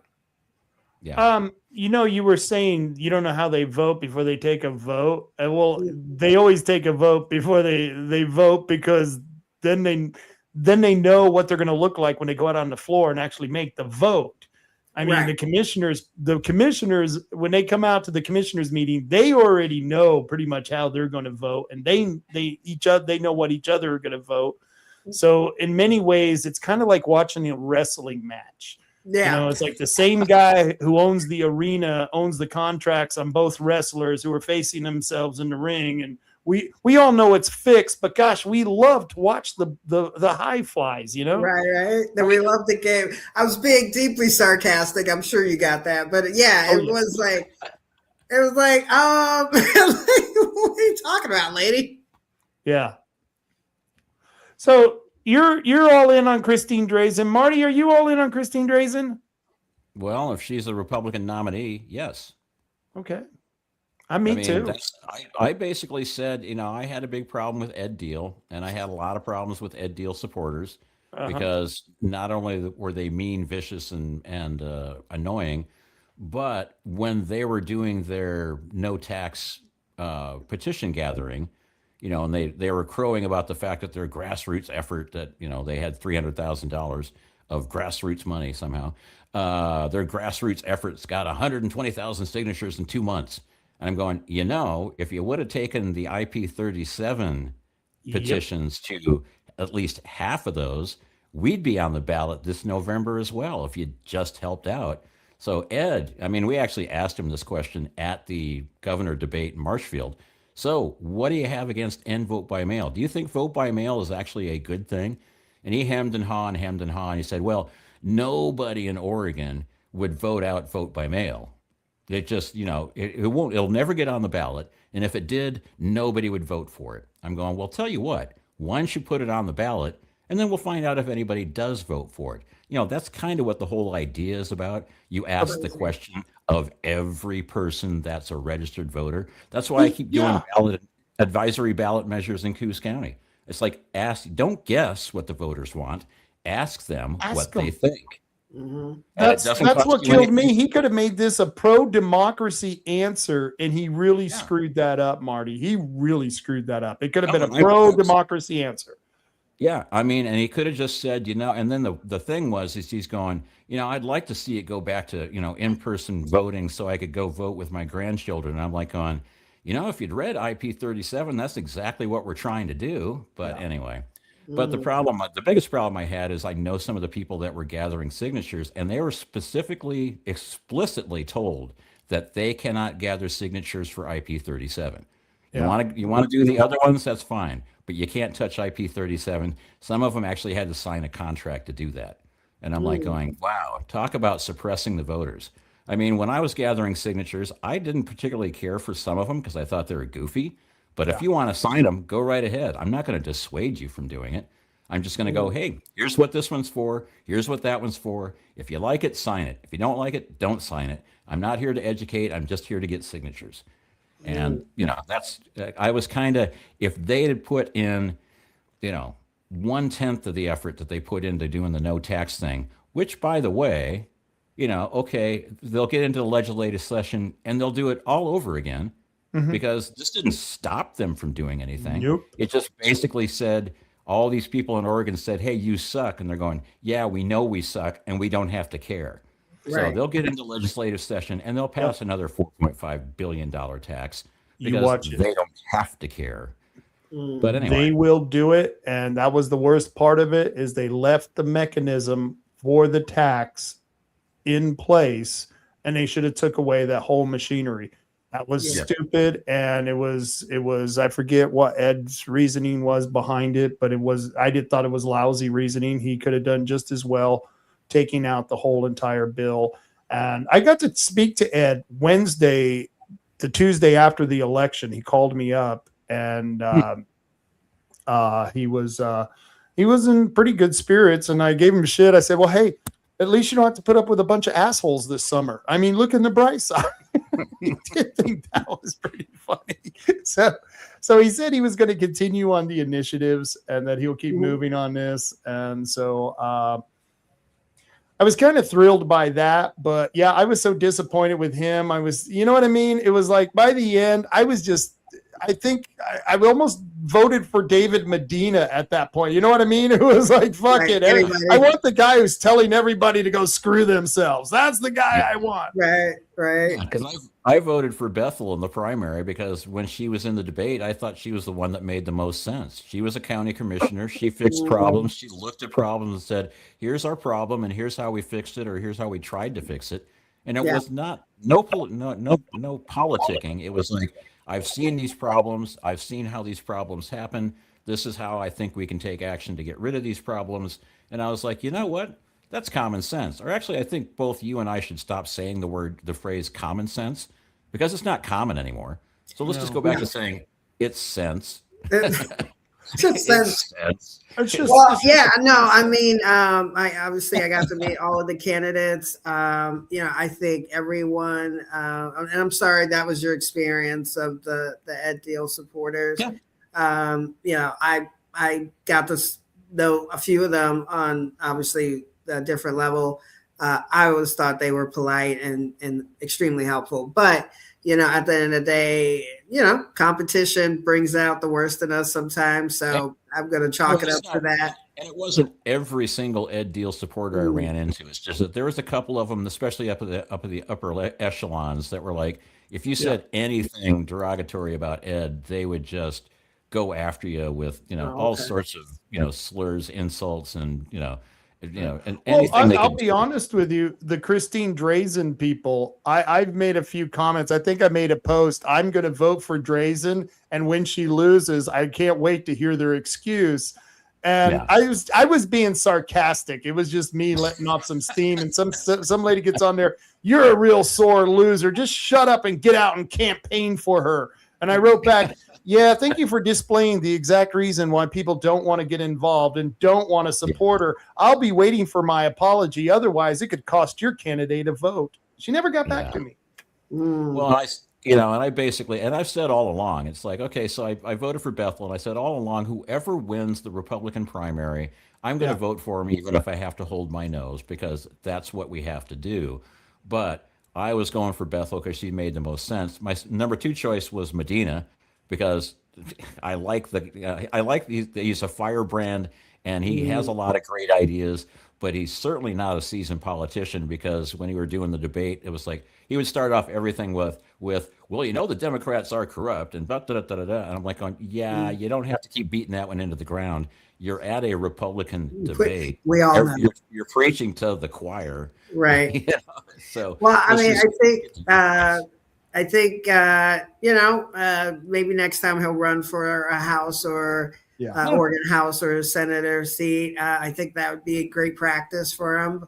And Danielle, I met her at a function, super kind lady, smart as a whip, just extremely knowledgeable. Just in the final week, we were at another event together and just talking to the folks in the Leeds or Lent Neighborhood Association.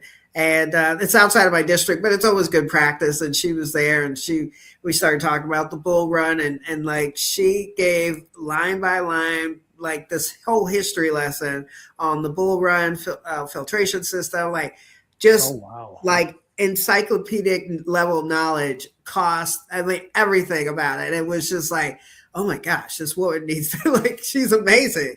I think by then she knew she wasn't going to really make it too far, but, I hope she runs again, I hope so too. And because she's a hell of a woman, an amazing story. And just personally, especially as someone who was new to the Republican Party when I met her, she's been super friendly, introduced me to some folks that have either led to support or just even attempting to do that. It's like, you're running as governor. How are you going to help this, like, way down the line, someone who's not even in your area, who's running for a long shot seat in the Oregon House. Like, I really have mad respect for Danielle Bethel. So I definitely hope she runs again.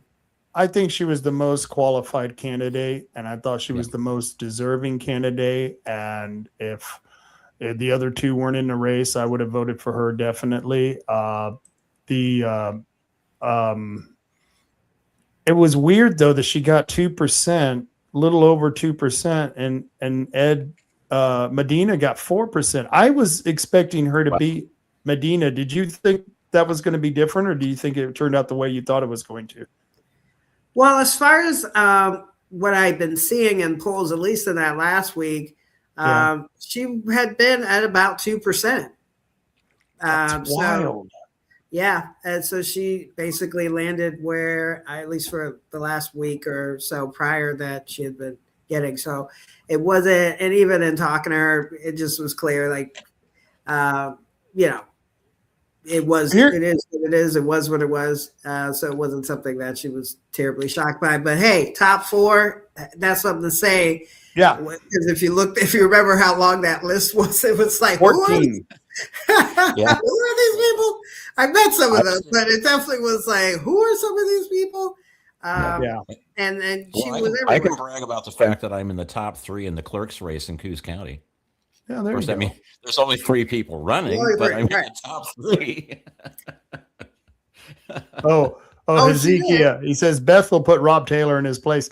So we were at the meeting, and I've known Bethel a while. So I love testing politicians every now and then. And I asked her a question, and she got snarky with me. And I go, oh, geez, this lady. No, this broad. That's what I did. I called her a broad.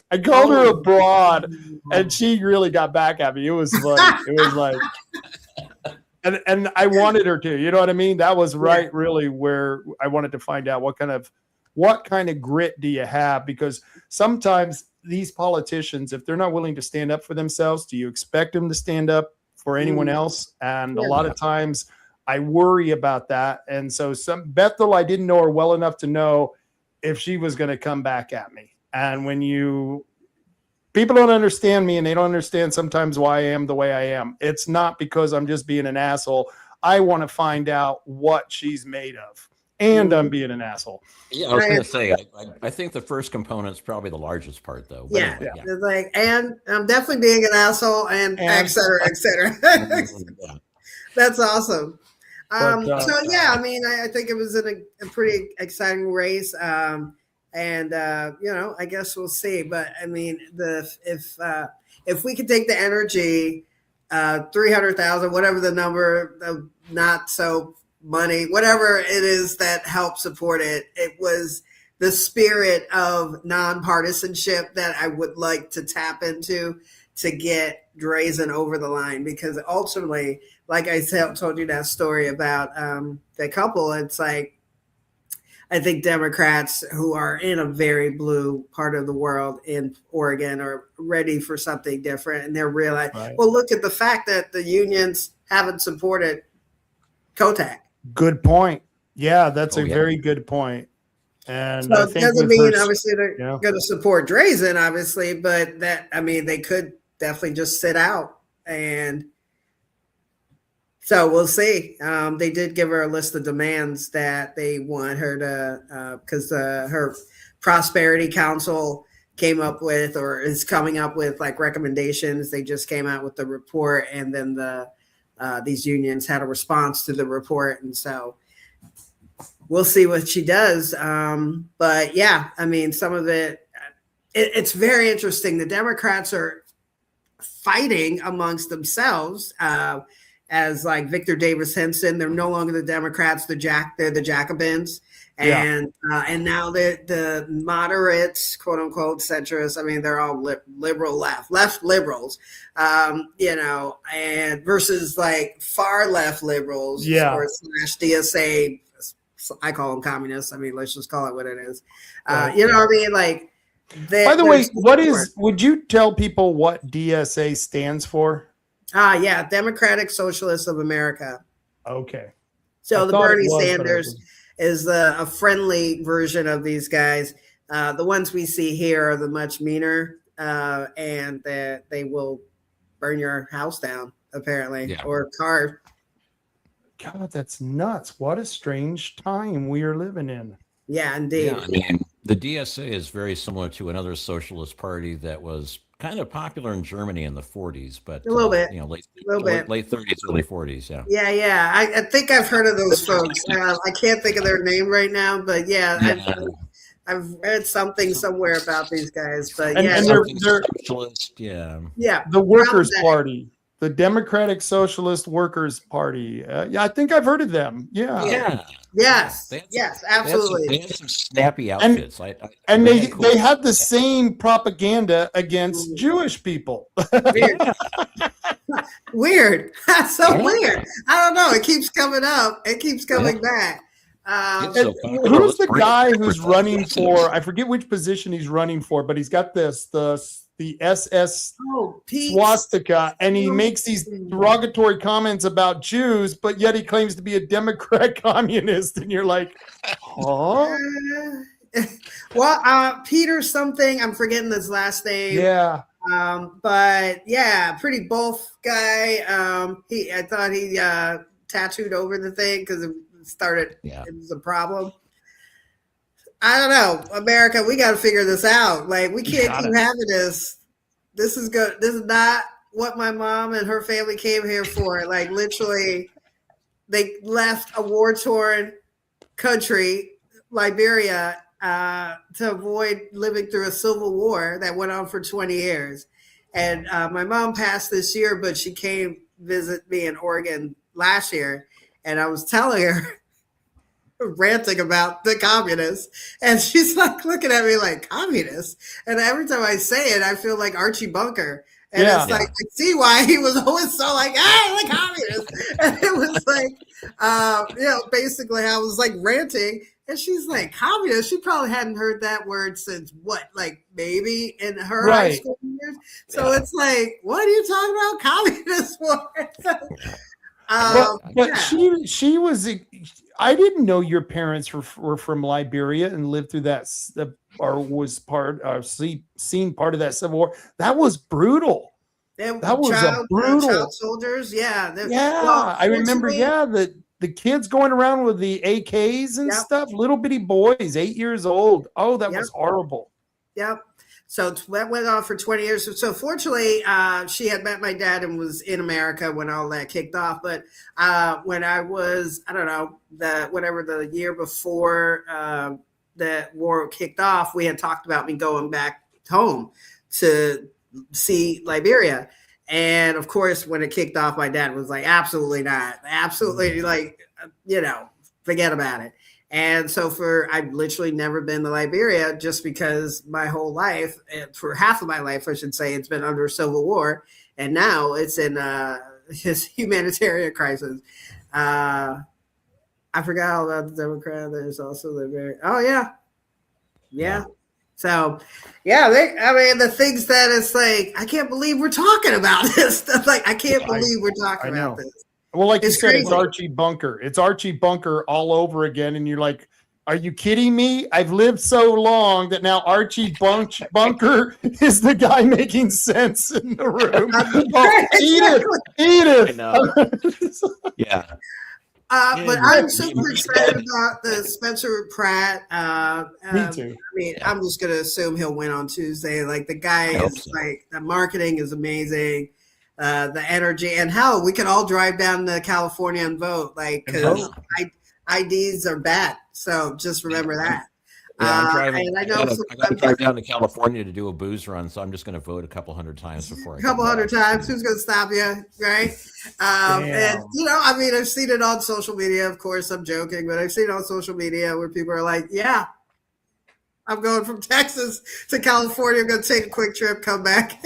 I like a few times and then come right back. The crowd was making fun of that, going, people were saying, I went in to register to vote. They didn't ask me for any ID or anything, and allegedly, is right.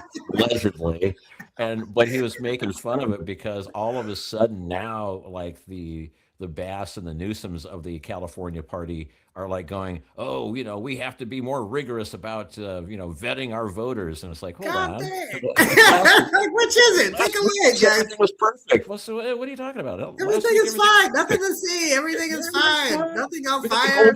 Nothing on fire. We have a gold standard here, don't you know? Yeah. I think they woke up a sleeping giant, and this guy, the one commercial that really stuck with me, I did a little thing on social media about it because, like, the numbers are just like you can see, like, in real time, the calculations just going up and up and up. And the fact is, like, the three guys in the barbecuing in somebody's backyard, and they're talking to each other. The AI is freaking amazing, man. And I don't know if this guy was actually a part of the campaign or just someone who, like, I know a bunch of people were doing AI and they're just like throwing their support behind them. But there are three guys in the backyard, and like one guy starts to bring up the fact that have you guys noticed that LA is falling apart? And everybody's like, who are you going to vote for? And everybody's playing around the bush.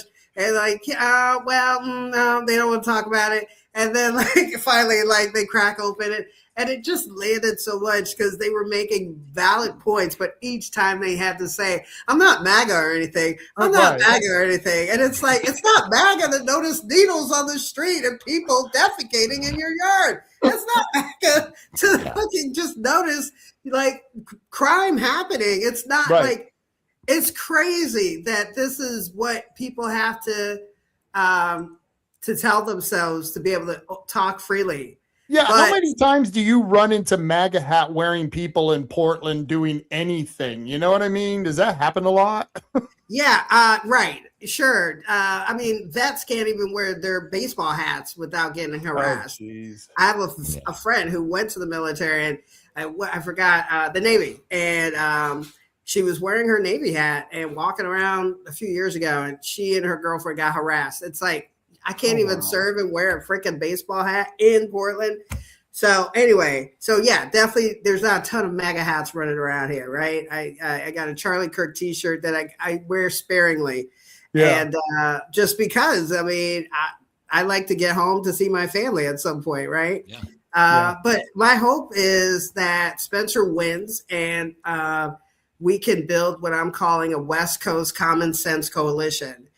So it's the governor, and I'm forgetting those guys' names. One of the Republicans win. Hilton. You know, I'm talking Hilton, I think, and I'm blanking on the other guy's name. But either one, if one of those guys win, I haven't really been watching their races closely, but you know, with the LA mayor as Pratt as mayor. A Republican as governor and then obviously Dreza, and then even if we can get the House to just the legislature here in Salem to just be 50-50, not even saying like take over, but 50-50, and Washington can get their stuff together, we can start pushing back on a lot of this shenanigans. It would also do a lot for morale. I Yeah. mean, we need to see the baseball go over the back fence at least once because we are really sucking our load. What can I say? It's like, man, I don't know how much more you can get beat up, get up in the morning and do it again. And then, I want to thank both of you for doing that because that's literally what we're doing. It's like we're walking into a buzzsaw every day and we get up every morning willing to do it again, hoping that at some point we either get a shield against the buzzsaw or the buzzsaw runs out of energy. One of the two. Something has to. I mean, I've been doing this for so long, and a lot of people just go, I get some people that get discouraged and they don't want to do it anymore, and I'm like going, well, just do one more thing, and just keep plodding along, do one more thing, Right.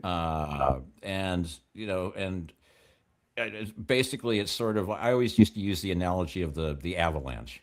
It's like, snow falls, and eventually there's an avalanche and there's a huge gush of snow.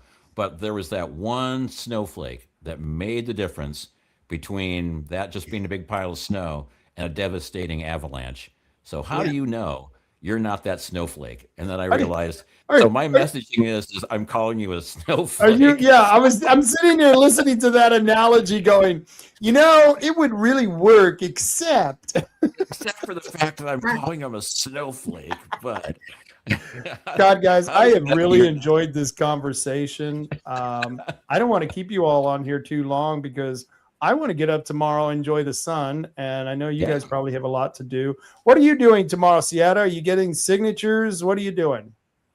Yeah, tomorrow I'm probably gonna do my laundry, to be frank, and just do some self-care around the house and kind of set myself up for the next coming week. This next week I'll be at various neighborhood associations. I told you about the Jews Are Not Alone group in Hillsdale.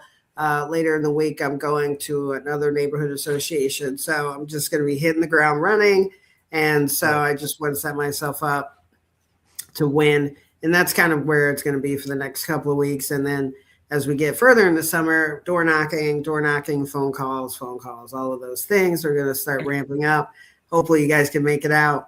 I think after the election, I'll probably be able to take time to come down and check out that beautiful Coos Bay and enjoy some of that ocean life. But yeah, I mean, just hit the ground hard and running in June. And if you want to follow along, you can go to ciattathompson.com. Got my talking points there. Look, I'm on all of the most of the I'm on X, I'm on IG, I'm on Facebook, and I'm on TikTok. So you can just look for Ciatta for Oregon, HD33 or HD33, one of the two. Just look for Ciatta, Ciatta. There's only probably one, to be frank. So that's the nice thing about having my last name, Kuhrt. You don't have to worry too much about, well, how many Kuhrts are there in Coos County? There's one. Right. Well, 2 if you count my wife, but still. Brilliant. Yeah, thanks, guys. Great chat. And there you are. There we go. I was just going to share that as well, but I don't have to now. Thank you. And that's at ciattathompson.com.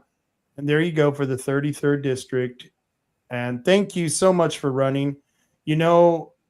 Win, lose, or otherwise, you did something for the people in your district that most people don't get a chance to have. And that's the opportunity of having a choice.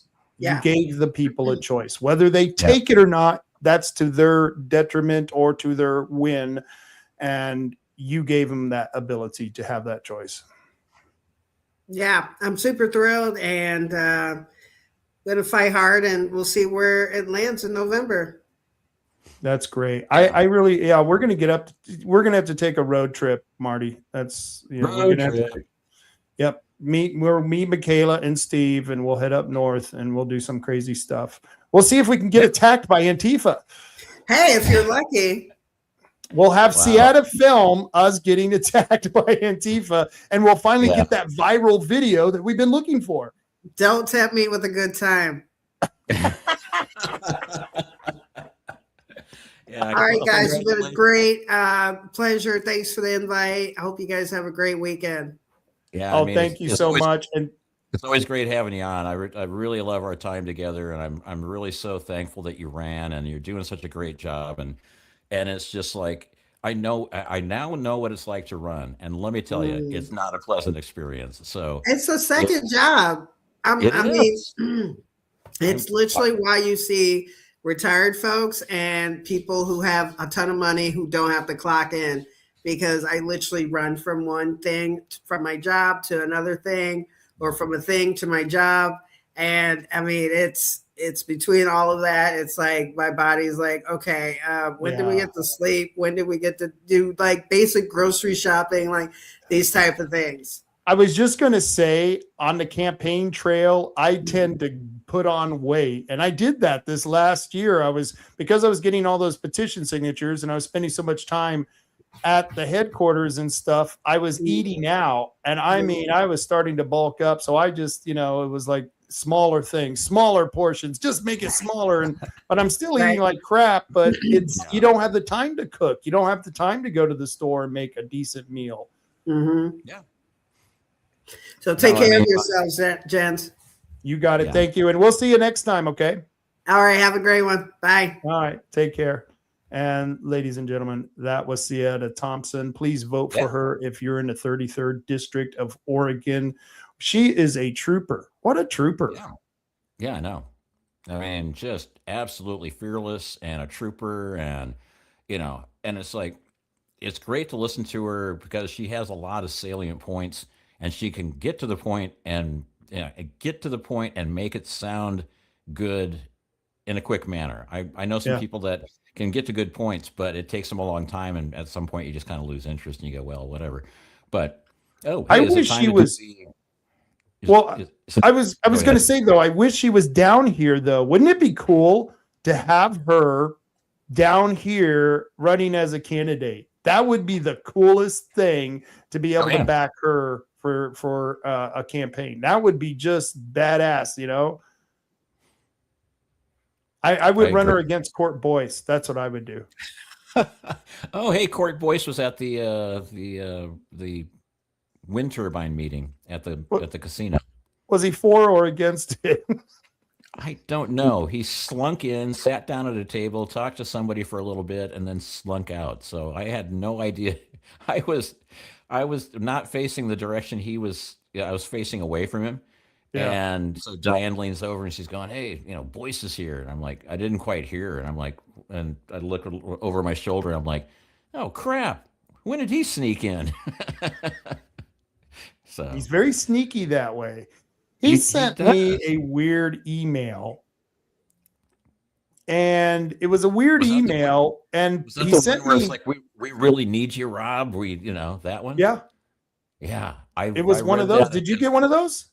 No, you sent a copy of it to me, and I was like, what in the hell is this guy doing? I mean, is he starting a cult or something? Because it sounded like, we really need your help, Rob. Right. For only $5 a day, you can buy Court Boyce a coffee or something. But the weird thing was that he sent that attachment about the big man forgives first. The bigger man forgives first, but yet he never told me what I was supposed to forgive him for.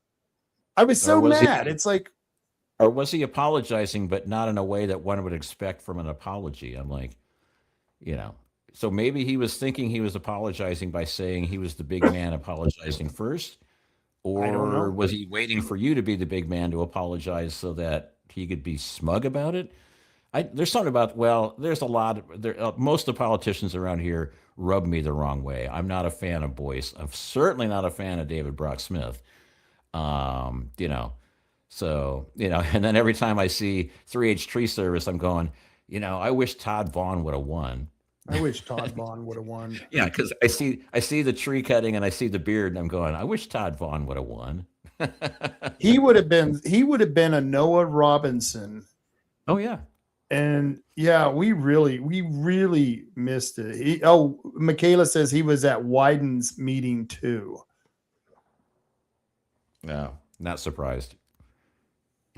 So was John Sweet, and I only get to see them from the pictures I'm sent because I don't go to their meetings, Merkley or Wyden, because they never ask me questions anyway. And Michaela says, it's Todd's birthday. Ooh, hey, happy birthday to Happy Todd. birthday to you. Happy birthday to you, Mr. Todd. Happy birthday, Mr. Vaughn. Mr. Todd Vaughn. Happy birthday to you. We need to get Marilyn to do it. She does it best. She wears the dress way better than I do. Let's put it Yeah. that way. Could you imagine Marilyn up there singing for the president and Jackie O is sitting there next to him? Imagine the look on his face is like, shut up, bitch. Shut up. Yeah, this is awkward. You're gonna have to give me this one. I'm really not being a bad man here. But anyway, so it's 3H Tree Service. Hey, if you want tree removal, tree trimming, or lot clearing, you can get a free estimate. Call them today. 3H Tree Service. They are licensed and they certainly know what the heck they're doing. We've got lots of cool videos of them dropping trees that make you go, how in the heck did they do that? So 3H Tree Service, 541-294-1800. That's 541-294-1800. 3H Tree Service. And I see you got a new slide for Tom and Gigs. They got lift kits. They got performance accessories. You want your car looked at? You're thinking of going on a big trip? You want them to check it out before you go? They can do that. They can put things on your car like lift kits and performance stuff. And they also have a lot of RC cars, planes, boats, and didn't they have like a drone as well? An RC. They had a drone. They had a couple of cool drones there. Yeah, so they got a lot of cool stuff. And Tom and Gigs is at 135 South Shoneman Street in Coos Bay, kind of in the Empire area.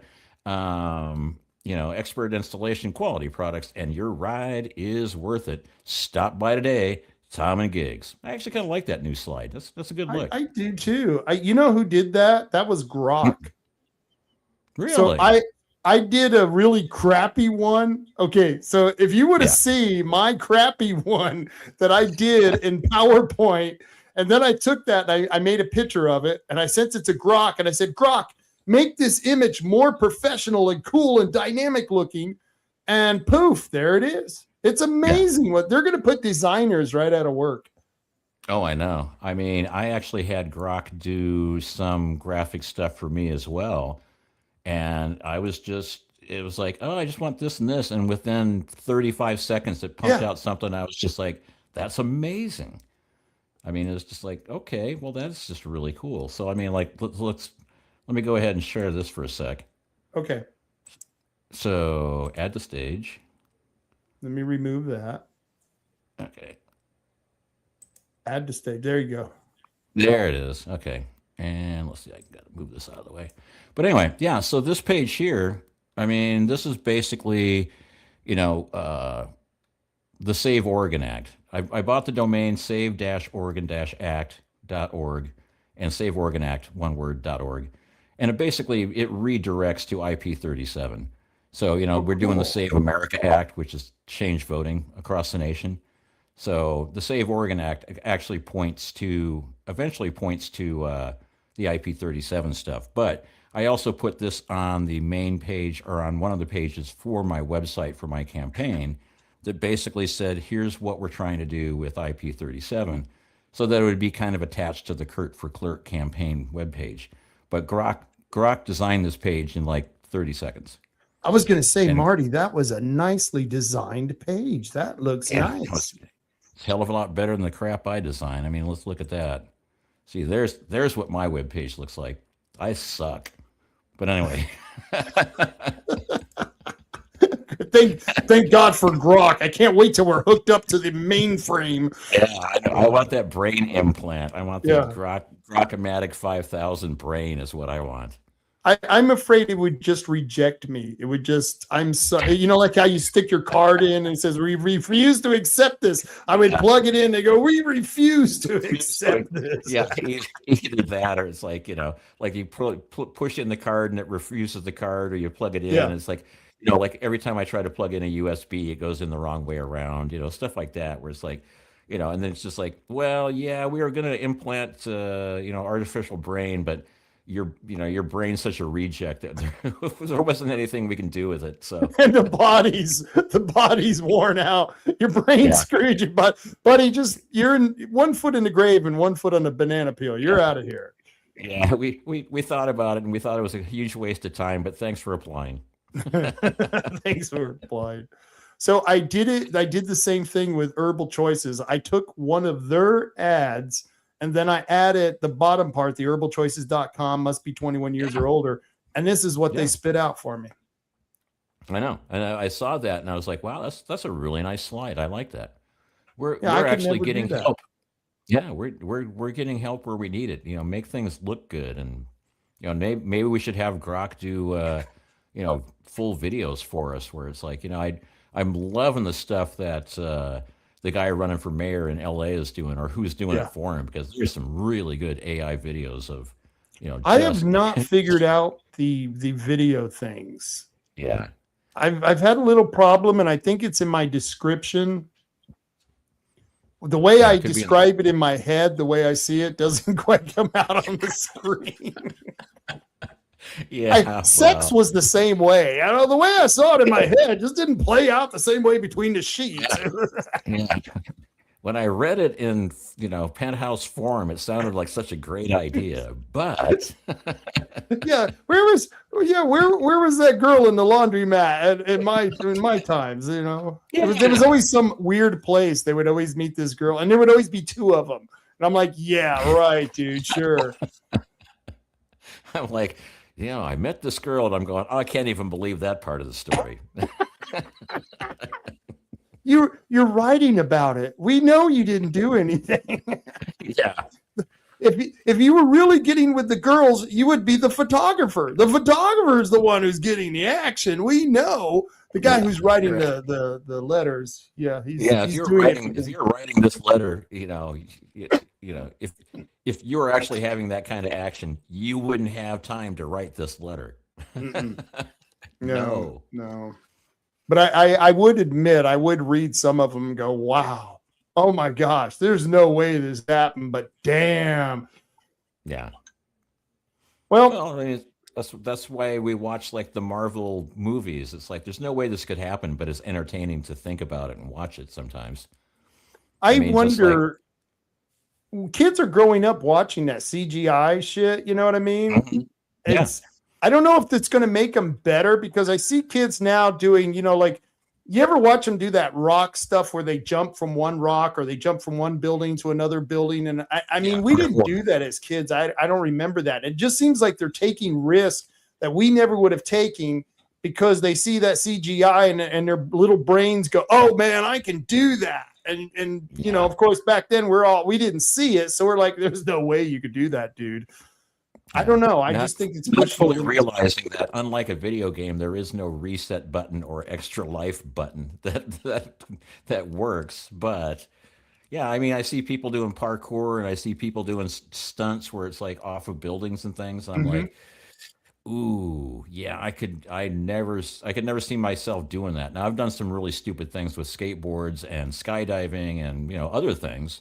But it was all calculated risks. There wasn't I'm just going to jump off this cliff and hope for the best. Right. So, I love the videos on YouTube. If it wasn't for young men and their stupid antics, I don't think I'd be as entertained as much in life watching YouTube. I don't know how many times I watch them go off the top of the stairs and then just hit right in the center, right at, like just splitting at the T-bone there. Yeah. And it's like, oh my God, you're not going to have any children, man. There is no way your testicles survived that hit. Yeah. So that's like the movie Idiocracy. I didn't realize Idiocracy was a documentary, but it's just a future documentary because we're living through it now. But one of the most favorite shows in Idiocracy was Ow, My Balls, where basically people were taking crotch shots all the time. I'm going, so we're seeing that on YouTube now. Skateboard goes out and he lands directly on the railing. And I'm like, what's the first thing you think? ow, my balls. And so, and I'm like, so we're living idiocracy. Thank you. Yes. You're a movie buff. You're pretty good at naming movies. You remember there was a John Ritter movie and it was called Americathon. It was Meatloaf was in it. Do you remember that movie? I remember watching it, but I don't remember much of it anymore. I should probably track it down because I've always thought John Ritter was pretty darn funny. So all I remember is the clown shoes, how in the future clown shoes were going to be popular. And I'm thinking, well, that kind of came right for a while in the 90s. But I'm going to have to go back and check out that movie too, because I remember it was just freaking hilarious, but I want to see, where they came out on their scores, because Idiocracy, we're just getting closer and closer to that every day. Yeah, I mean, there's so many movies that I didn't realize were going to be documentaries, like V for Vendetta or Idiocracy or 1984, of course. And it's just like, wow, were they being prescient and they were predicting what was going to happen, or is it just so easily predictable that societies will fall into these types of rhythms? I mean, the NFL is no longer a sport competition. It's an entertainment complex. Right. And for the last two Super Bowls, a month before the Super Bowl, somebody I know that knows somebody said, okay, these two teams are going to be in the Super Bowl, and this is what the final score is going to be. And I'm like, yeah, sure. And then sure enough, Super Bowl happens, and it was those two teams, and pretty close to the final score they quoted. I said, yeah, it's a multi-billion-dollar gambling thing now. It's like it's no longer, the best athletes doing their best because of good coaching, right? And so, NFL went woke, baseball went woke. I mean, I used to work for Major League Baseball. Now I can't even stand to watch it. So, but it's just, I totally, it's similar to how Rome, Rome existed for what, hundreds, 500 years, 600 years. And then all of a sudden it turned into, we're going to start doing more bread and circuses, more Coliseum shows, more things to distract people. Let's worship the gladiators. Oh, and by the way, we're taking your land. And oh, by the way, everybody's got to be equal, and so forth and so on. And then their society collapsed, and all the stuff that Rome built in like the year 0 or the year 100, it was like, and then there was nothing for like 1,500 years. Yeah. and then it was like, and now we're back. And then, okay, now we're at year, 2026. And it's like, okay, well, are we at the crash point? Are we doing bread and circuses? And you're saying that on the year, we're going to be celebrating our 250th anniversary. Yeah. Most republics don't last longer than 200 years. Yeah. So, it's sort of one of those things where it's like, okay, there's an earthquake, a really devastating earthquake every X amount of years. So we're like 15, 20 years late. So, most republics last 200 years. We've made it to 250. What is it? Because it's just building up more tension for a bigger earthquake or a bigger break or what? So I don't know. And I'm hoping. So you were talking about 1984 and how predictive some of the authors were. You take the Brave New World. Who was that? Huxley. You take the Brave New World and 1984, and you put those movies together. Yeah, it's really starting to look. Yeah, Brave New World, where everybody's medicated, and you make sure to, it's like. And it's like, oh, well, you have high cholesterol. We got to put you on a statin. Well, the statin's going to screw up some other things, so we got to add another pill to do what And at some point, I said, you know what? Or maybe what I could do is eat a little more righteously, and not take any statins at all. And oddly enough, I stopped taking statins, and I stopped getting leg cramps. I wasn't getting tired as often as I used to. And, and I'm still pretty much at the same weight and the same body mass. And I'm like, so cholesterol is actually good for your brain. It's what makes your neurons fire properly. So you need cholesterol. So there's just there to sell more pills, Right. Well, somewhere- it's look at the oils we used to cook with. You know, they throw some Crisco in there. Now they're telling you how bad Crisco is. It's like you need some bacon lard. grease is better. You need a big brick of lard. I want some bacon wrapped lard, deep fried. That's what I need. Well, very cool. It was good seeing Yeah. you again, and Yeah. we'll have to do this Oh, next you gonna Friday. be- Are you going to be doing signature gathering? Should we? I mean, tomorrow's supposed to be rainy, so I don't want to do a pop up in the rain. But I mean, I 'cause didn't how have much anything planned, but I think we got one more weekend for the end vote by mail. Yeah. This weekend I'm busy, but next weekend I was thinking of doing a Sunday thing. I mean, a Saturday thing. Okay. Yeah, and I need to contact the Curry County folks because I got some new signs for them as well. Oh, cool. Yeah, Very so cool. hopefully we can get a bunch of people to do the last push and just cross our fingers and hope for the best. I've got some for her. I've probably got a couple hundred or so, but nothing to brag about. Yeah, I mean, I'm a little curious what our numbers are at. I sent an email a couple days ago, haven't heard back, but it's like, it would be interesting to see if there's a breakdown by counties, and it's like, okay, what counties haven't been hit hard, and maybe we should go pound the crap out of those counties. I mean, I'm not talking like someplace out in Eastern Oregon where they only have 2,000 people in the county anyway, but if maybe if Lynn County or Benton County, maybe Yeah. they didn't have volunteers. We go up there and saturate the place. That's not a bad damn idea. Yeah, because like the Lynn County guy, remember the Lynn County guy we met in Roseburg that was doing the organizing all that stuff? Get that guy going if he's not already, and just let's see. It's like we got we got a little bit of time left. We're not dead yet, so let's keep pounding. Yep, the night's still young. It's only 10:10, so you never know. Yeah, I could go out. I'll just go stand on the street corner and gather signatures at 10:30 at night. That'll be great. The signatures you'll get, the characters. Buzzy will be out there. Buzzy will be out hitting me over the head with a seal. Very cool. Very cool. Well, we'll have to figure out some really cool guests for next Friday because we've been doing really good on the Friday show. Last week, I got over 300 and some odd live viewers. Oh, wow. Right now, we're at 109, it looks like. Yeah, So, but I was,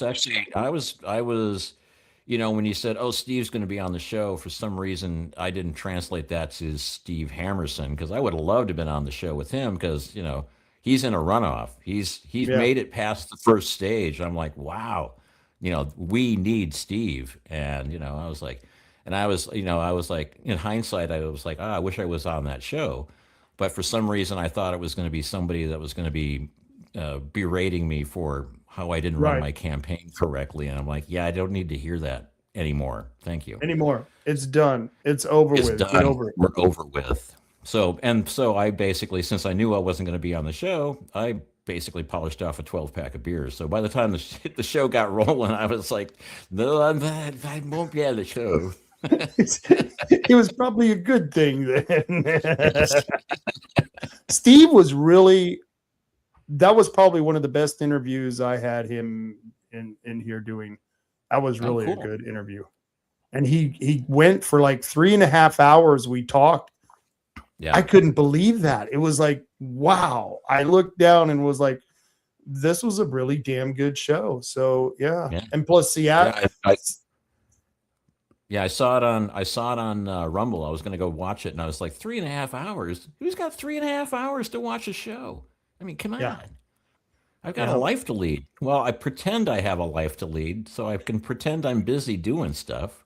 But don't bother me right now. I got things to do, damn it. I got things to do. I got things to do. My cat's knocking at the door. He wants me to play ping pong with him. I'm busy. Oh, cool. Very cool. Anyway, well, I'll see you next week, man. And for all the rest of you, tune in on Monday. I'll be here Monday doing Rob Taylor Report at 3:00. I may or may not have a guest, but I definitely will be there. And I'll see you next Friday for sure. I don't know who we're going to have on there, but I'm going to try to get another candidate who actually won and is in there's a guy who's running against Javadi. I'm going to try to get him on the show. Oh, that'd be kind of cool. That'd be very cool. That'd be very cool. Yeah. All right, guys. Until next week, carry on, Coos County. Carry on, and I'll talk to you later, Marty. All right. Talk to you later. Wait, where's my button? I lost my button. Oh, there it is. Here's the leave studio button. See you later. See you later.